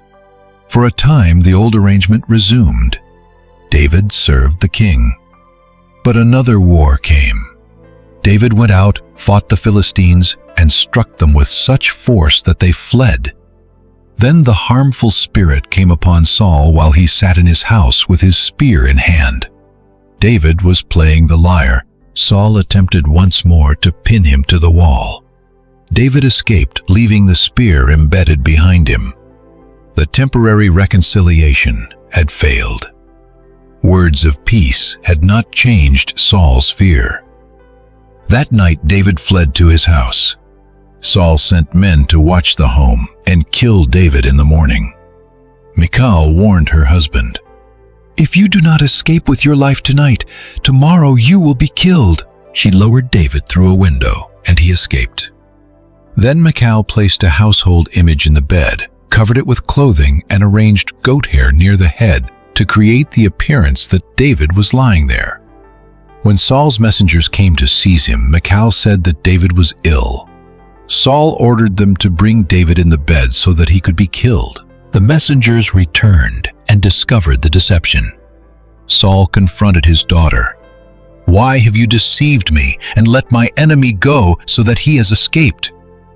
David was no longer described as Saul's servant, musician, commander, or son-in-law. He was now my enemy. Michal claimed that David had threatened her, perhaps attempting to protect herself from her father's anger. David fled to Samuel at Ramah and told him everything Saul had done. The young man who had been anointed in Samuel's presence returned to the prophet as a fugitive. They went together to Naioth. When Saul learned where David was, he sent messengers to capture him. The messengers encountered a company of prophets with Samuel standing over them. The Spirit of God came upon Saul's men, and they began prophesying. Saul sent another group. The same thing happened. He sent a third group. Again, they prophesied. Finally, Saul himself went to Ramah. As he approached, the Spirit of God came upon him also. He continued prophesying until he reached Naioth, where he removed his outer garments and lay before Samuel.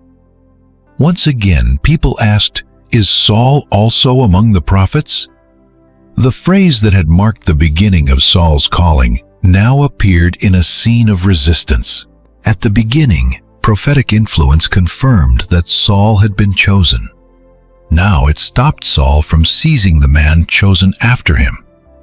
The experience did not produce lasting surrender. Saul had come close to Samuel. He had come under prophetic power, but proximity to the sacred did not change the direction of his heart. David fled again. The palace was no longer safe. His military rank could not protect him. Marriage into the royal family could not protect him. Service to the king could not protect him. Even Jonathan's intercession had produced only a temporary peace. David now understood that Saul's pursuit was not a passing outburst. The king had decided that David's existence threatened the throne. Yet Saul's attempts to eliminate him had produced the opposite result. The Philistine missions increased David's fame.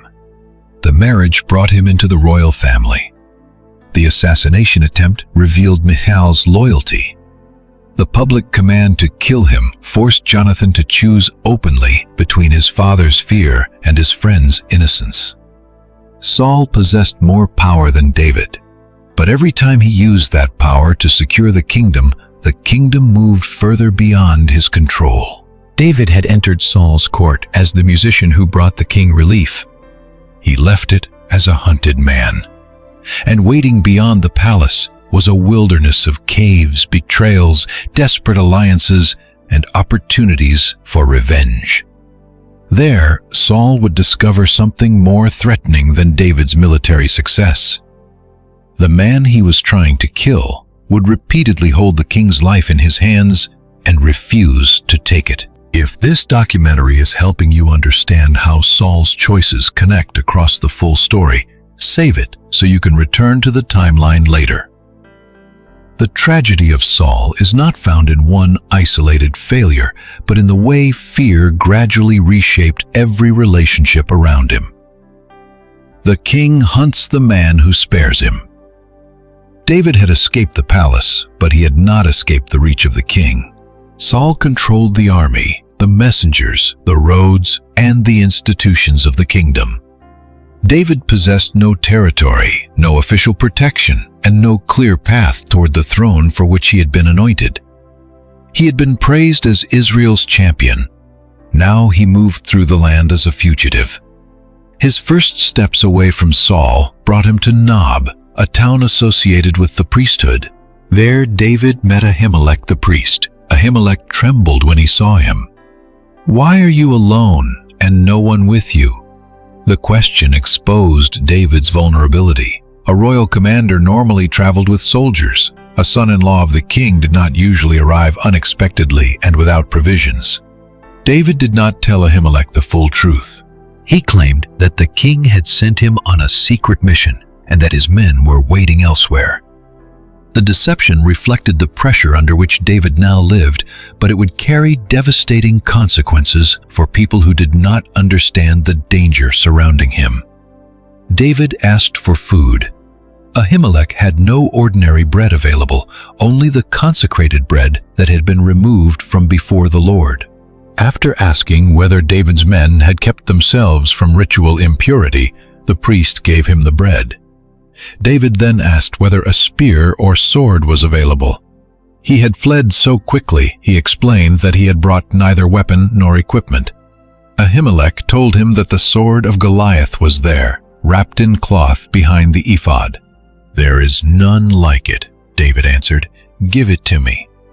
The weapon David had taken from the Philistine champion now became the weapon he carried while fleeing Israel's king. But David and Ahimelech were not alone. One of Saul's servants was present that day. His name was Doeg the Edomite, chief among Saul's herdsmen. He saw David. He saw the priest help him, and he remembered. David left Nob and fled toward Gath, one of the great Philistine cities and the home of Goliath. The decision revealed how desperate he had become. Saul's hostility made the territory of Israel so dangerous that David sought refuge among the enemies he had once fought. But the servants of Achish, king of Gath, recognized him. "Is this not David, the king of the land?" they asked. "Did they not sing of him in dances, 'Saul has struck down his thousands, and David his 10,000s'?" The song that had ignited Saul's jealousy now endangered David among the Philistines. David became greatly afraid. To escape, he changed his behavior before them. He acted as though he had lost his reason, making marks on the doors of the gate and allowing saliva to run down his beard. Achish dismissed him. "Do I lack madmen?" the king asked, "that you have brought this fellow to behave like this in my presence?" David was driven away. The warrior who had faced Goliath without armor had survived by appearing harmless before Goliath's own people. From Gath, David escaped to the cave of Adullam. A cave offered concealment, but it was not a kingdom. David's brothers and his father's household heard where he was and joined him. Their arrival may indicate that Saul's hostility had placed the entire family of Jesse in danger. Others also gathered, men in distress, men in debt, men bitter in spirit. About 400 people formed around David, and he became their commander. This was not yet the polished army of a royal court. These were the displaced, the burdened, and the discontented. Yet from such men, David began building the community that would follow him through the wilderness. He also sought safety for his parents. David brought them to the king of Moab and asked that they remain there until he knew what God would do for him. The connection may have rested partly on family history. David's great-grandmother Ruth had been a Moabite. David did not know how long his exile would last. He did not know how the anointing would become a throne. He could only say, in effect, "Until I know what God will do for me." A prophet named Gad then instructed David not to remain in the stronghold, but to return to the land of Judah. So David entered the forest of Hereth. While David's followers were increasing, Saul sat beneath a tamarisk tree at Gibeah with his spear in hand. The image had become familiar.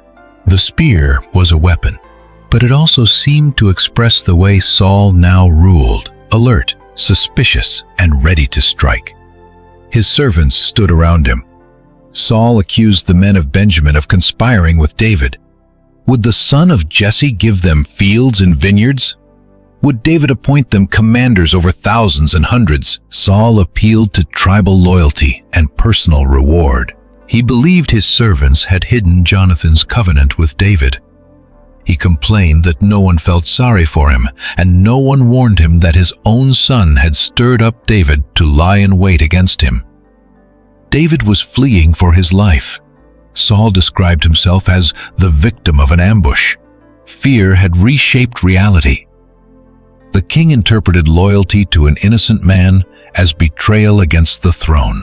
He viewed disagreement as conspiracy and mercy as disloyalty. Then Doeg spoke. He had seen David at Nob with Ahimelech, son of Ahitub. The priest had inquired of the Lord for David, given him provisions, and placed Goliath's sword in his hands. Saul summoned Ahimelech and his father's entire household, the priests who served at Nob. They came before the king. Saul addressed Ahimelech as though guilt had already been established. "Why have you conspired against me, you and the son of Jesse?" Ahimelech answered honestly. "Who among all Saul's servants was as faithful as David?" David was the king's son-in-law, captain of his guard, and honored within the royal house. The priest had no reason to assume that helping David was treason. He had not begun conspiring that day. He knew nothing of a rebellion. "Let not the king impute anything to his servant, or to all the house of my father. Ahimelech pleaded for your servant, knew nothing of all this, much or little." Saul pronounced the sentence, "You shall surely die, Ahimelech, you and all your father's house." Then he ordered the guards standing around him to kill the priests of the Lord because they had helped David. The king's servants refused. They would not raise their hands against the priests. Their disobedience became an act of moral courage. Saul had feared losing the support of the people at Gilgal. Now even his own guards recognized that a royal order could become too evil to obey. Saul turned to Doeg. "You turn and strike the priests." Doeg obeyed. He killed 85 men who wore the linen ephod. Then Nob itself was attacked. Men and women, children and infants, cattle, donkeys and sheep were struck down. The violence Saul had been commanded to carry out against Amalek, but had altered for his own benefit, was now turned against a priestly town within Israel. He had spared Agag, an enemy king whose death had been commanded. He slaughtered the servants of the Lord because they had unknowingly helped David. The contrast revealed how far Saul's judgment had become distorted. One son of Ahimelech escaped. His name was Abiathar. He fled to David and told him what Saul had done. David immediately understood Doeg's role. "I knew on that day when Doeg the Edomite was there that he would surely tell Saul." Then David accepted responsibility. "I have occasioned the death of all the persons of your father's house." David had not ordered the massacre. Saul and Doeg bore direct responsibility for the killings. Yet David recognized that his deception at Nob had placed Ahimelech in danger. He did not excuse himself by saying that he had been under pressure. He did not blame the priests. He told Abiathar to remain with him. "Do not be afraid. He who seeks my life seeks your life. With me you shall be in safekeeping." the survivor of Saul's attack upon the priesthood, joined the man Saul was hunting. David now had the prophet Gad and the priest Abiathar near him. The king had institutional power. The fugitive increasingly carried the voices of prophetic and priestly guidance. Soon David learned that the Philistines were attacking Keilah and robbing the threshing floors. Though David himself was being hunted, he asked the Lord whether he should go and fight. The answer was yes. David's men were afraid. They were already living under threat in Judah. Why should they expose themselves to the Philistine army? David sought guidance again. The answer remained the same. He went to Keilah, fought the Philistines, drove away their livestock, and delivered the inhabitants. While Saul used Israel's forces to hunt an Israelite servant, David used his small band to defend an Israelite city. When Saul heard that David had entered Keilah, he interpreted the situation as divine opportunity. "God has given him into my hand," Saul said, "for he has shut himself in by entering a town with gates and bars." Saul used the language of providence to justify his pursuit. He believed David's vulnerable position meant God had delivered David to him. But David learned that Saul was preparing to attack the city.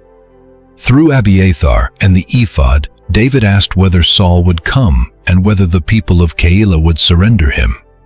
The answer to both questions was yes. The city David had just rescued would hand him over to preserve itself. So David and his men, now numbering about 600, left Keilah and moved wherever they could. Saul abandoned the immediate expedition because David had escaped. David remained in the wilderness strongholds, especially in the hill country of Ziph. Saul sought him continually. But the text makes a decisive statement. God did not give David into Saul's hand. Jonathan came to David in the wilderness and strengthened his hand in God. "Do not fear," Jonathan said. "The hand of Saul my father shall not find you. You shall be king over Israel, and I shall be next to you. Saul my father also knows this." Jonathan understood the future his father was resisting. He was the natural heir to Saul's throne, yet he did not cling to the crown. He accepted that David would become king and imagined serving beside him. The two renewed their covenant before the Lord. Then Jonathan returned home. David remained in the wilderness. It was their last recorded meeting. The people of Ziph later went to Saul and offered to reveal David's hiding place. Saul blessed them in the name of the Lord. Again, he placed spiritual language over a campaign driven by fear.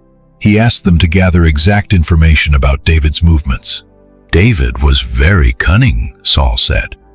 Saul pursued him into the wilderness of Maon.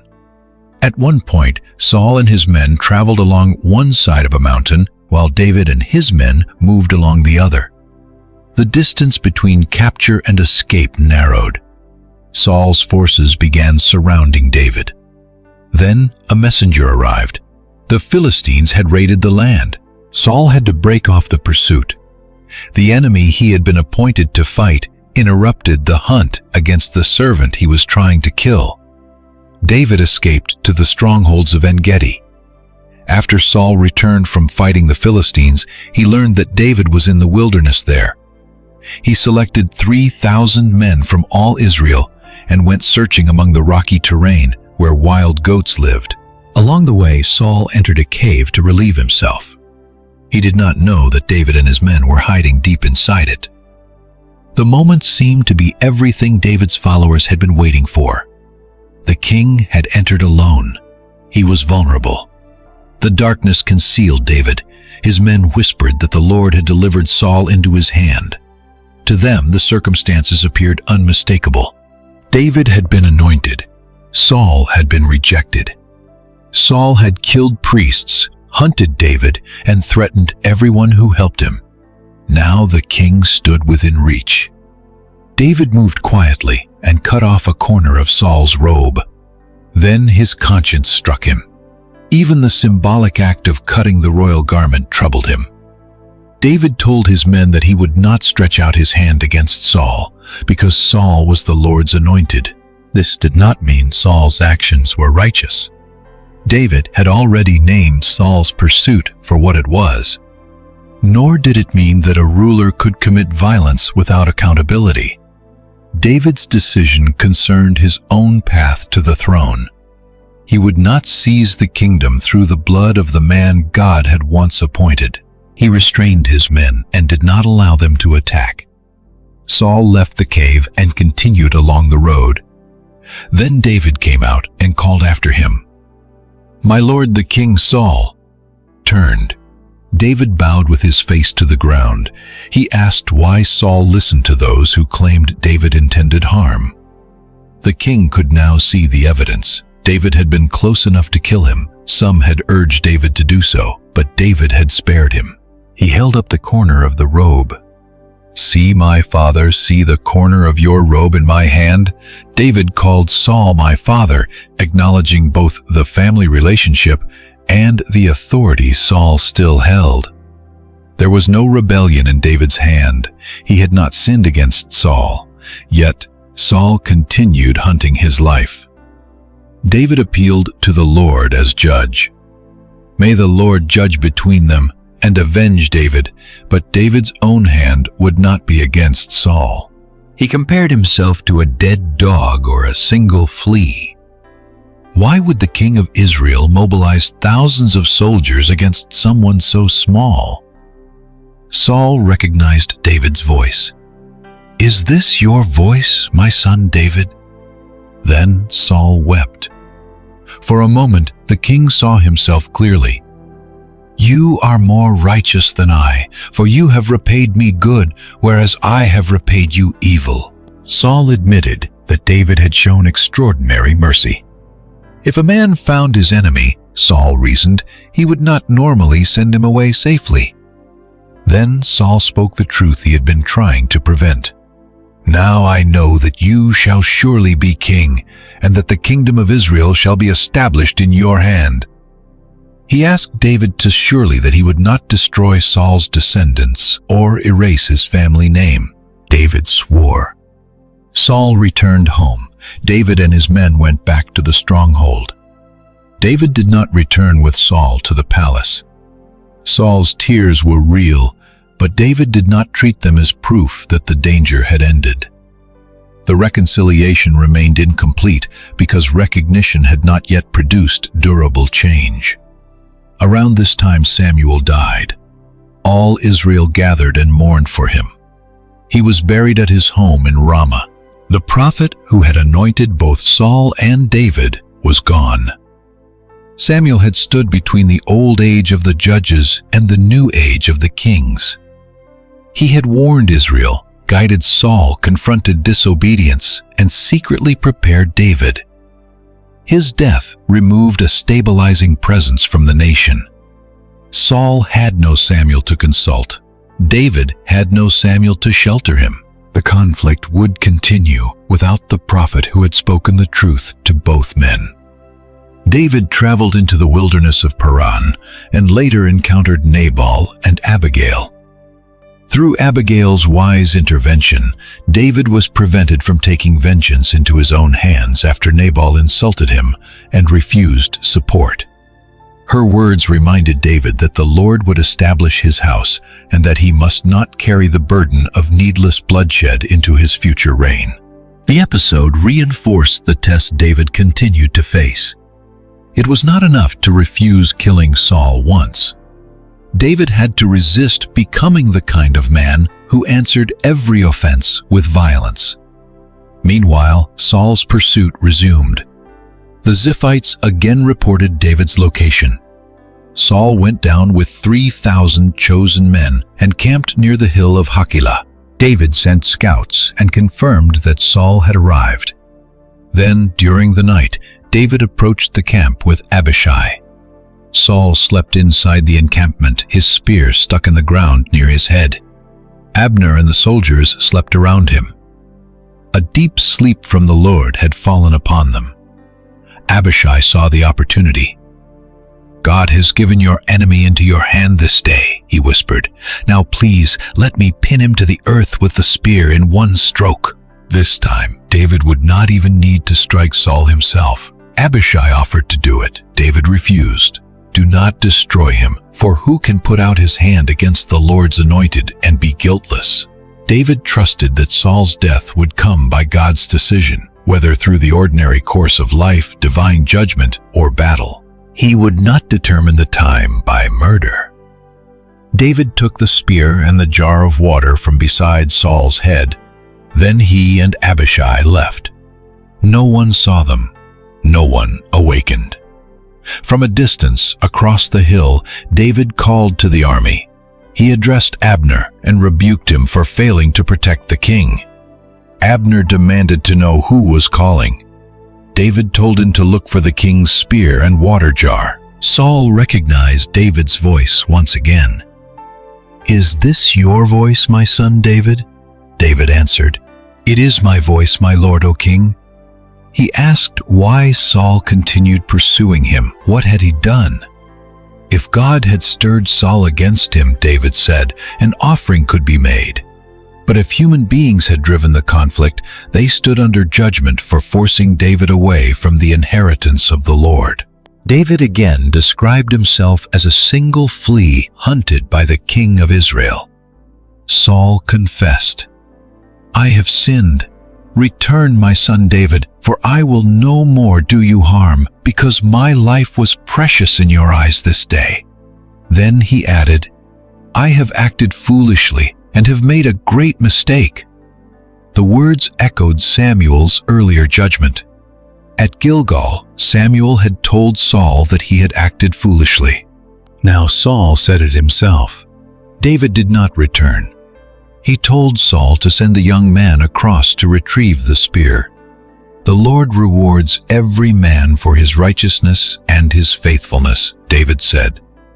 The Lord gave you into my hand today, and I would not put out my hand against the Lord's anointed. David asked that his own life be valued as he had valued Saul's.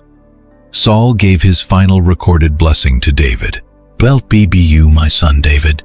You will do many things and will succeed in them." Then David went his way. Saul returned to his place. They never met again. Twice David had spared Saul. Twice Saul had acknowledged David's righteousness. Twice the king had admitted directly or indirectly that David would prevail. But confession without transformation could not heal what fear had destroyed. Saul had lost Samuel. He had lost David. He was losing Jonathan's future. His authority remained, but those nearest to him had either been alienated, endangered, or forced to resist him. David had refused to take the throne through Saul's death. Yet the wilderness had become increasingly difficult to survive. He had no reason to trust Saul's promises. He feared that one day he would finally be captured. So David made another desperate decision. He would leave Israel and seek refuge again among the Philistines. While David moved toward enemy territory, Saul moved toward the darkest night of his reign. Samuel was dead. The Philistines were gathering, and the king who had repeatedly rejected the prophet's voice would soon risk everything to hear that voice one final time. The last night of King Saul. David had finally concluded that he could no longer survive within Saul's reach. Despite 2 confessions, 2 promises, and 2 occasions when David spared the king's life, Saul's pursuit had never truly ended. David feared that one day he would fall into Saul's hands, so he crossed into Philistine territory. Achish, king of Gath, received him and allowed David to settle at Ziklag with his men and their families. Saul heard that David had fled to the Philistines and stopped searching for him. For the first time in years, the hunt was over. But David's safety created a painful contradiction. The warrior who had become famous for defeating Philistines now lived under the protection of a Philistine ruler. Achish believed David had made himself permanently hated in Israel and would therefore remain loyal to him. David conducted raids against other groups while reporting selectively to Achish. The Philistine king trusted him so completely that when the Philistine rulers gathered their armies for a major campaign against Israel, Achish expected David to march with them. The story was moving toward a battlefield where David might be forced to stand against his own people. At the same time, Saul faced the greatest military crisis of his reign. The Philistines assembled their forces at Shunem. Saul gathered Israel and camped at Gilboa. The geography itself was threatening. The Philistines had moved beyond their usual coastal strongholds into the Jezreel Valley, a strategic region that could divide Israel's territory and disrupt communication between north and south. Saul looked across the valley and saw the Philistine army. He was afraid. The biblical text says that his heart trembled greatly. This was not the fear of a young, untested man standing before his first battle. Saul had fought enemies throughout his reign. He had defeated Ammonites, Amalekites, Moabites, Edomites, and Philistines. He knew how to organize troops and lead men into war. But now he faced the enemy without the confidence that had once accompanied his calling. Samuel was dead. David was gone. Jonathan remained beside him, but the future Jonathan had once imagined David as king and Jonathan serving near him was about to disappear in battle. Saul sought guidance from the Lord. He received no answer. No dream came. No priestly answer came through the sacred means of inquiry. No prophet spoke. The silence was especially severe because Saul's own actions had helped create it. He had repeatedly rejected Samuel's instruction. He had ordered the slaughter of the priests at Nob. Abiathar, the surviving priest, had fled to David carrying the ephod. Saul had spent years pushing away or destroying the very sources of guidance he now desperately needed. When God's voice had contradicted his desires, Saul had resisted it. Now, when he wanted direction, he heard nothing. The king issued a command to his servants, "Seek out for me a woman who is a medium, that I may go to her and inquire of her." The request contradicted the law of Israel and Saul's own previous policy. The text specifically notes that Saul had removed mediums and spiritists from the land. He had once enforced the prohibition against practices associated with attempting to contact the dead. Now he secretly sought the very thing he had publicly condemned. Fear had brought him to a final reversal. His servants told him that a woman at Endor was known to practice such things. Endor lay near the Philistine position. Reaching it required Saul to leave the safety of his camp and travel through dangerous territory. He disguised himself. The king removed the visible signs of royalty and put on other clothing. 2 men accompanied him. They traveled by night. The tallest and once most recognizable man in Israel now moved through darkness, concealing his identity from both enemy and subject. Years earlier, Saul had hidden among the baggage because he was afraid to stand before the nation as king. Now, near the end, he hid his kingship because he was about to violate the law he had sworn to uphold. Saul came to the woman and asked her to practice divination for him. "Bring up for me the one whom I shall name to you." The woman was cautious. She reminded him that Saul had removed mediums and spiritists from the land. Why was this stranger setting a trap that could lead to her death? Saul swore to her by the Lord that she would not be punished.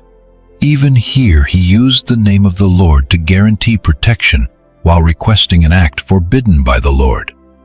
The woman asked whom she should bring up. "Bring up Samuel for me." The request revealed what Saul wanted more than anything else. He wanted the prophet's voice. Samuel had confronted him, warned him, and announced judgment. Saul had often resisted him. Yet with battle approaching, Saul knew there was no other human voice he trusted in the same way. The account that follows has generated debate for centuries. Some readers understand that God permitted the actual Samuel to appear.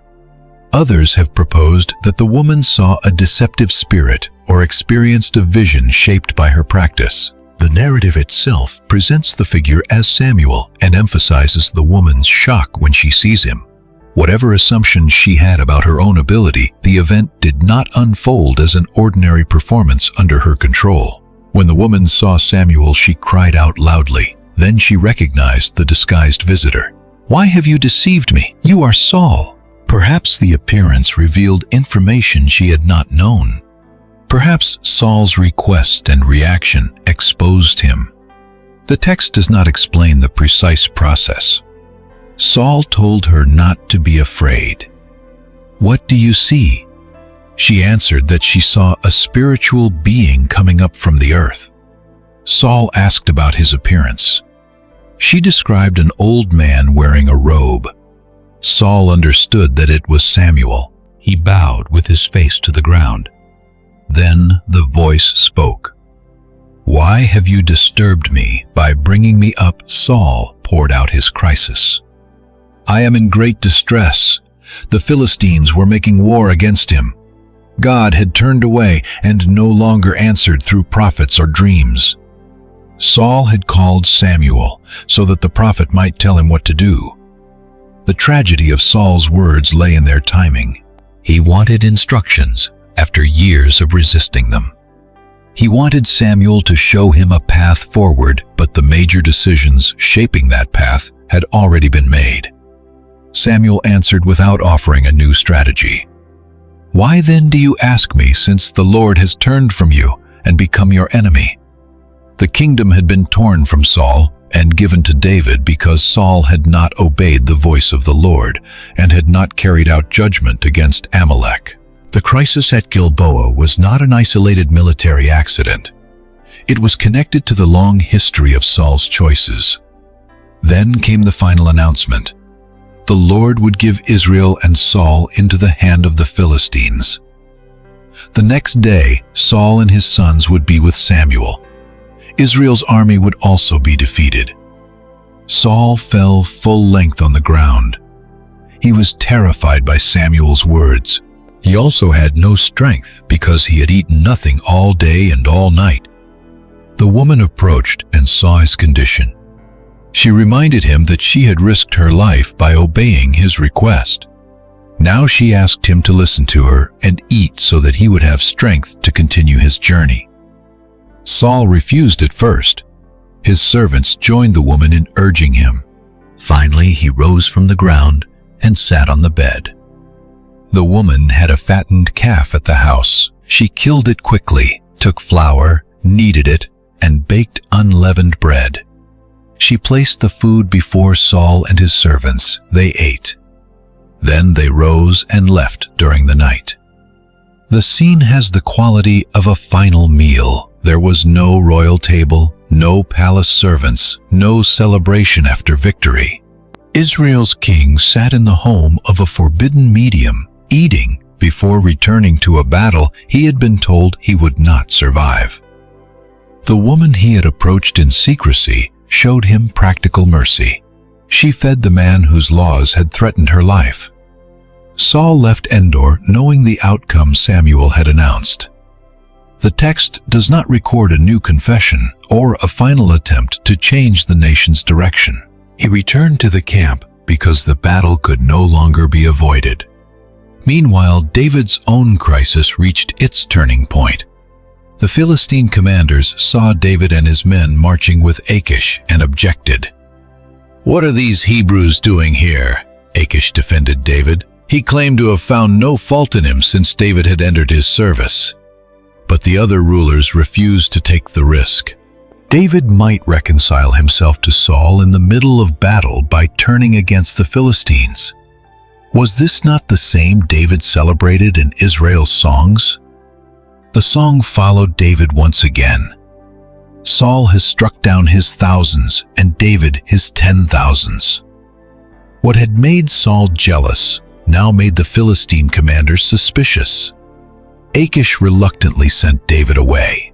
David protested that he had done nothing wrong, but he and his men departed early the next morning.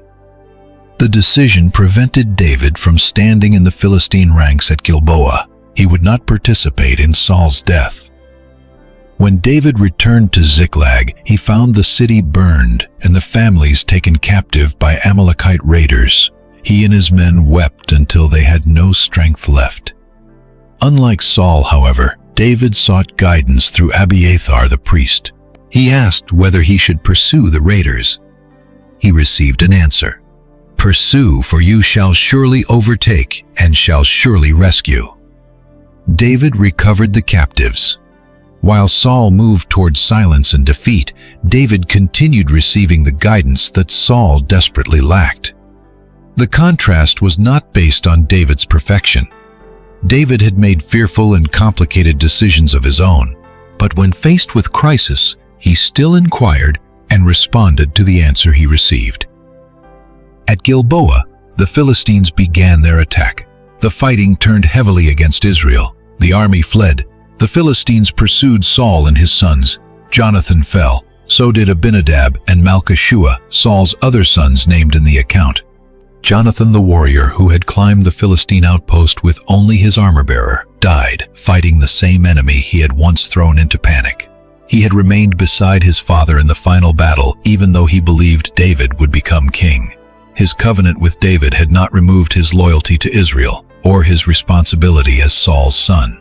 The prince who willingly surrendered his claim to the future lost his life before that future arrived. The fighting then concentrated around Saul. Philistine archers found him. He was badly wounded. The king turned to his armor-bearer. "Draw your sword and thrust me through with it, lest these uncircumcised men come and thrust me through and mistreat me." Saul feared capture, torture, and public humiliation. His armor-bearer was terrified and refused. Perhaps he could not bring himself to kill the Lord's anointed. Perhaps he feared the consequences. The text records only his refusal. Saul took his own sword and fell upon it. When the armor-bearer saw that Saul was dead, he also fell upon his sword and died. So Saul, his 3 sons, his armor-bearer, and his men died together that day. Israel's army saw what had happened. Those living on the other side of the valley and beyond the Jordan abandoned their towns and fled. The Philistines entered and occupied them. The defeat was not confined to one king's death. Territory was lost. Communities were displaced. The nation Saul had been appointed to defend suffered the consequences of its military collapse. The following day, the Philistines came to strip the dead. They found Saul and his sons on Mount Gilboa. They cut off Saul's head and removed his armor. Messengers carried the news throughout Philistine territory and announced the victory in the houses of their idols and among the people. Saul's armor was placed in a temple. His body and the bodies of his sons were fastened to the wall of Beth-shan. The Philistines turned the death of Israel's king into public propaganda. The man once presented as taller than all Israel was displayed as proof that Israel's strength had been broken. The king whom the people had wanted to go before them in battle had indeed died at the front. Saul did not flee the battlefield. He did not abandon his sons and soldiers. Whatever else must be said about his failure his last day included the courage to remain with Israel's army when defeat was certain. That fact does not erase his disobedience, but neither should his disobedience erase every sign of courage he still possessed. Saul's story was tragic precisely because he had not begun as a coward or a tyrant. He had once been reluctant to claim honor. He had once been moved by the suffering of Jabesh-gilead. He had once refused to kill those who rejected his kingship. He had fought Israel's enemies for years, but the qualities that marked his beginning had been gradually overcome by fear. Fear of the people, fear of losing the army, fear of David, and finally, fear of the silence that met him before Gilboa. Saul's fall did not begin when the archers found him. It began much earlier, whenever he treated obedience as something that could be adjusted to preserve his control. On Mount Gilboa, the consequences became visible. The crown had not protected him. The spear had not protected him. His height, military record, and royal authority had not protected him. The king who had repeatedly tried to prevent David from inheriting the future died without changing that future at all. Yet Saul's body would not remain on the wall of Beth-shan. Far across the region, men from Jabesh-gilead would hear what the Philistines had done. They remembered the beginning of Saul's reign. They remembered the day Nahash threatened to blind and disgrace them. They remembered the king who gathered Israel and came to their rescue. The final act surrounding Saul would not belong entirely to the enemies who defeated him. And when the news reached David, the man Saul had hunted would not celebrate. He would tear his clothes. He would mourn the king who tried to kill him. And in that lament, Saul's life would be remembered not only for how far he fell, but also for the glory Israel had lost with him. The legacy of Israel's first king. The Philistines believed the story had ended on the wall of Beth-shan. Saul was dead. Jonathan and his brothers were dead. Israel's army had fled from the battlefield, and towns across the region had been abandoned. The armor of the king had been carried into a Philistine temple. His severed head had become part of the enemy's celebration. The body of Israel's first king hung in public humiliation. But news of what had happened traveled eastward to Jabesh-gilead. The men of that city remembered Saul differently. They remembered the beginning of his reign, when Nahash the Ammonite had surrounded them and demanded the right eye of every man as the price of surrender. They remembered sending messengers throughout Israel while waiting to discover whether anyone would come. They remembered Saul returning from the field. They remembered the Spirit of God coming powerfully upon him. They remembered the army he gathered, the 3 companies that entered the Ammonite camp during the morning watch, and the deliverance that preserved their city from mutilation and shame. Saul's final years had been dark. But Jabesh-gilead had not forgotten his first great act as king. All the valiant men of the city rose and traveled through the night. Their mission carried enormous risk. Beth-shan was under Philistine control, and the bodies had been displayed as trophies of war. Removing them was not only an act of burial, it was a direct rejection of the enemy's attempt to possess the memory of Israel's king. The men reached the city wall. They took down the bodies of Saul and his sons and carried them back to Jabesh. Because of the condition of the remains, they burned the bodies and buried the bones beneath a tree at Jabesh. Then they fasted for 7 days. The first people Saul had rescued became the people who rescued his body from humiliation. Their courage completed a circle that had begun near the opening of his reign. Saul had not been forgotten only as the king who hunted David. He was also remembered as the king who once came when an isolated city cried for help. Years later, during David's reign, the bones of Saul and Jonathan would be moved again and buried in the tomb of Kish, Saul's father, in the territory of Benjamin. The rejected dynasty would not continue ruling Israel, but the remains of its first king would finally rest among his family. David was not present at Gilboa. The Philistine commanders had prevented him from entering the battle. He had returned to Ziklag, pursued the Amalekite raiders, and recovered the captives taken from his community. 2 days after returning, a young man arrived from Saul's camp. His clothes were torn and dust covered his head, the visible signs of mourning. When he came before David, he fell to the ground. David asked where he had come from. The man answered that he had escaped from the Israelite camp. "What happened?" David asked. "Tell me." The messenger reported that Israel had fled from the battle. Many soldiers had fallen. Saul and Jonathan were dead. David asked how the man knew. The messenger identified himself as an Amalekite and gave a detailed account. He claimed that he had found Saul leaning upon his spear while Philistine chariots and horsemen closed around him. Saul had called to him and asked him to finish the act because life still remained in him. The Amalekite said that he killed Saul because he knew the king could not survive. Then he produced Saul's crown and an armlet, presenting them to David. This account differs from the description in 1 Samuel 31, where Saul falls upon his own sword after his armor-bearer refuses to kill him. The text does not explicitly explain the difference. The Amalekite may have found Saul after the king had already fallen and invented the claim in hopes of receiving a reward from the man expected to inherit the throne. He may have believed that David would celebrate the death of his enemy and honor the person who brought him the royal symbols. Whatever had happened on the battlefield, the messenger chose to stand before David and claim that he had personally killed Saul. He had badly misunderstood David. David took hold of his clothes and tore them. The men with him did the same. They mourned, wept, and fasted until evening for Saul, Jonathan, the people of the Lord, and the house of Israel, because they had fallen by the sword. There was no celebration. No one placed the crown immediately upon David's head. No one praised the messenger for ending Saul's reign. David asked the young man where he came from. The man repeated that he was the son of a foreign resident, an Amalekite.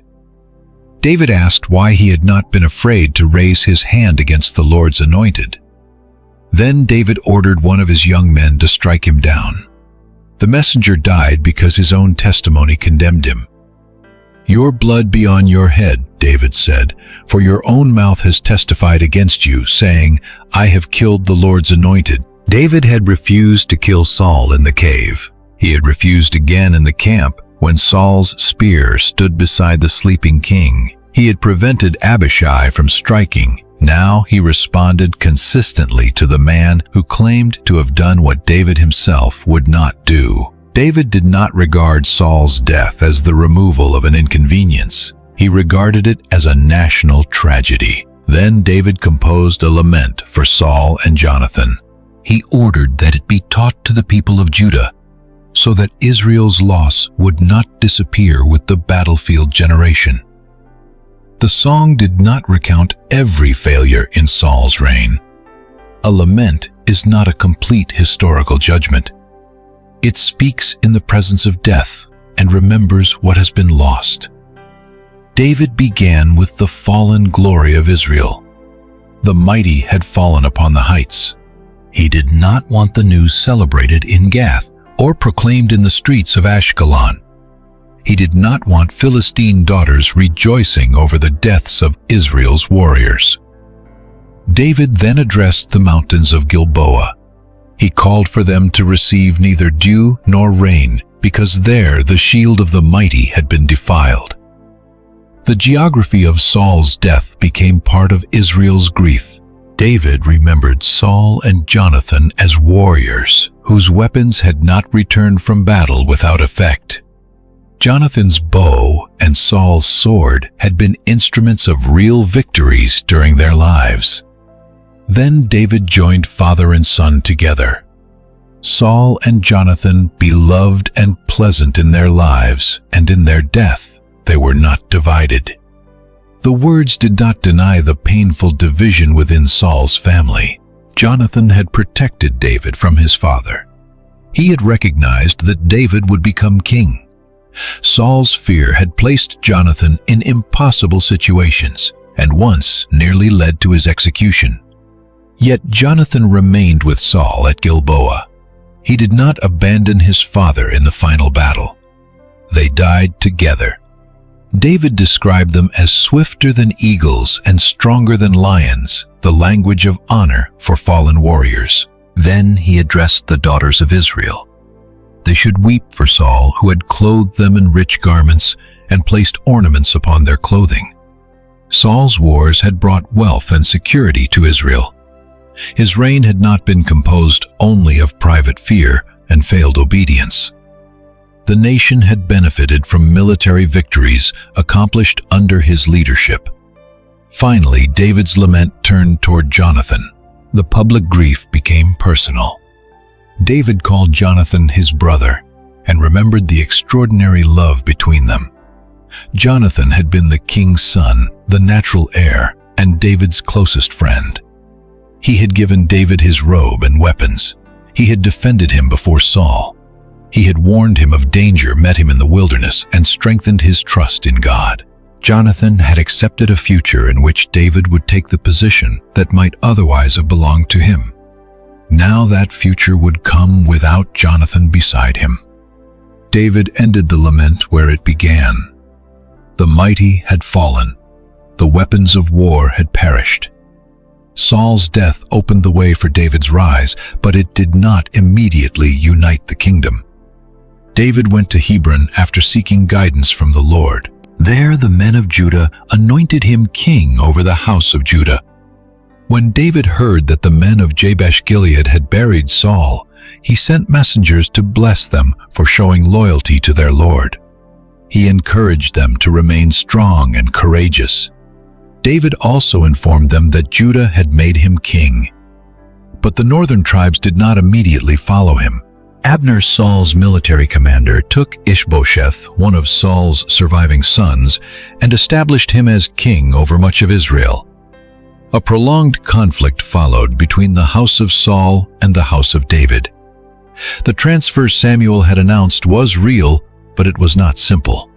Saul's death did not erase tribal loyalties, military institutions, or family claims. The kingdom would pass through further bloodshed before David ruled all Israel. Those events belong primarily to David's story, but they reveal one final consequence of Saul's reign. The first monarchy had united Israel against outside enemies, yet its collapse left the nation divided over who should rule next. How then should Saul be remembered? It would be easy to reduce him to a warning. He disobeyed at Gilgal. He preserved Agag and the best spoil. He feared the people. He became jealous of David. He threw spears, manipulated marriages, hunted an innocent man, and ordered the destruction of the priests at Nob. He sought forbidden guidance at Endor and died on Mount Gilboa after hearing that his kingdom and sons would fall. All of those events belong to his story. They cannot be softened without distorting the biblical account. But Saul cannot be understood fully if we begin only with his final years. He was not born into a palace. He did not begin his public life demanding power. When Samuel first spoke of Israel's desire resting upon him, Saul answered by pointing to the smallness of Benjamin and the insignificance of his family. When selected publicly, he hid among the baggage. When men despised him, he remained silent. When Jabesh-gilead was threatened, he was moved by Israel's suffering. He united the tribes, defeated Nahash, and refused to execute those who had questioned his kingship. On that day, Saul gave the glory of deliverance to the Lord. He became a warrior who fought Israel's enemies throughout his reign. He formed an army, defended the territory, and established the monarchy as a functioning political institution. Even on his final day, he remained with his soldiers. He did not flee Gilboa while Jonathan and the army fought without him. The tragedy of Saul is not that he possessed no courage, no ability, and no noble qualities. The tragedy is that these qualities were not governed by enduring obedience. Saul could face an Ammonite army, but he struggled to face the loss of public approval. He could command thousands of soldiers, but he could not master the fear that someone else might receive greater honor. He could recognize David's righteousness in emotional moments, yet he could not release his need to control the future. He could confess that he had sinned, but his confessions repeatedly failed to produce lasting change. He wanted Samuel to honor him before the elders, even after hearing that the kingdom had been torn away. He wanted David to promise protection for his descendants, while continuing to pursue David's life. He wanted guidance from God after years of resisting the guidance he had already received. Saul's greatest enemy was not always the Philistine army standing outside Israel. It was the fear growing within the king. That fear expressed itself differently at different stages. At Gilgal, it was fear that the soldiers would leave. After David's victories, it was fear that the people would love another man more. Within the royal family, it was fear that Jonathan's future would be replaced. At Endor, it was fear of battle without an answer. Each time Saul attempted to recover control through immediate action. He offered the sacrifice, he preserved the spoil, he threw the spear, he ordered the pursuit, he sought the medium. The actions changed, but the pattern remained. Saul repeatedly treated obedience as something to be followed only while it appeared compatible with survival, reputation, and power. His story, therefore, asks a question larger than whether a king made several wrong decisions. What happens when a person's identity becomes dependent on preserving a position that was originally received as a gift? Saul did not create his own calling. God chose him. Samuel anointed him. The Spirit empowered him. The people accepted him. His first victory was described as salvation worked by the Lord. But Saul gradually behaved as though the kingdom existed for him to possess, rather than for him to steward. When the future began moving toward David, Saul could not accept that the same God who had given the throne also retained the authority to determine its future. Jonathan responded differently. He had more personal reason than anyone to fear David's rise. As Saul's son Jonathan stood to lose the crown, yet he made a covenant with David. He strengthened David in God. He acknowledged that David would become king. Jonathan could release what Saul tried desperately to hold. This contrast does not make Jonathan disloyal to his father. He died at Saul's side. It shows that loyalty to a person did not require Jonathan to deny what he believed God was doing. David also responded differently, though he was far from flawless. He had opportunities to obtain the kingdom through violence. His men encouraged him. Circumstances appeared favorable. Saul was vulnerable. But David refused to build his reign by murdering Saul. He waited while living in caves among frightened followers and even in foreign territory. The man after God's heart was not a man without sin. David's later life would prove that clearly. In the context of Saul's story, the phrase points especially to a different posture toward divine authority. David could fail terribly, but he could also be confronted, repent, and abandon the defense of his own image. Saul's repeated instinct was to preserve his public honor. David's better moments showed a willingness to be broken by truth. The books of Chronicles later summarize Saul's death by connecting it to his unfaithfulness, his failure to keep the Lord's word, and his consultation with a medium rather than faithful inquiry. That theological summary does not erase the military details of Gilboa. The archers still wounded him. The Philistines still overwhelmed Israel. But Scripture interprets the visible defeat through the deeper story of a king who repeatedly departed from the word entrusted to him. The New Testament briefly remembers Saul as the king given to Israel before David. His reign becomes part of the larger historical movement through which the biblical story reaches the line of David. Saul himself does not become the model of the promised king. His failure demonstrates why Israel needed more than an impressive ruler, a successful general, or a strong political institution. No human king could safely rule merely by appearance, charisma, or force. The king had to remain under the word of God. Even David's dynasty, despite its central place in the biblical story, would eventually reveal the same need for a ruler greater than David's descendants could consistently become. Saul's life, therefore, stands at the beginning of Israel's monarchy as both achievement and warning. He transformed the nation. He defended it. He united it. He also revealed how power magnifies the condition of the person who holds it. A crown does not remove insecurity. An army does not create obedience. Public honor does not heal fear.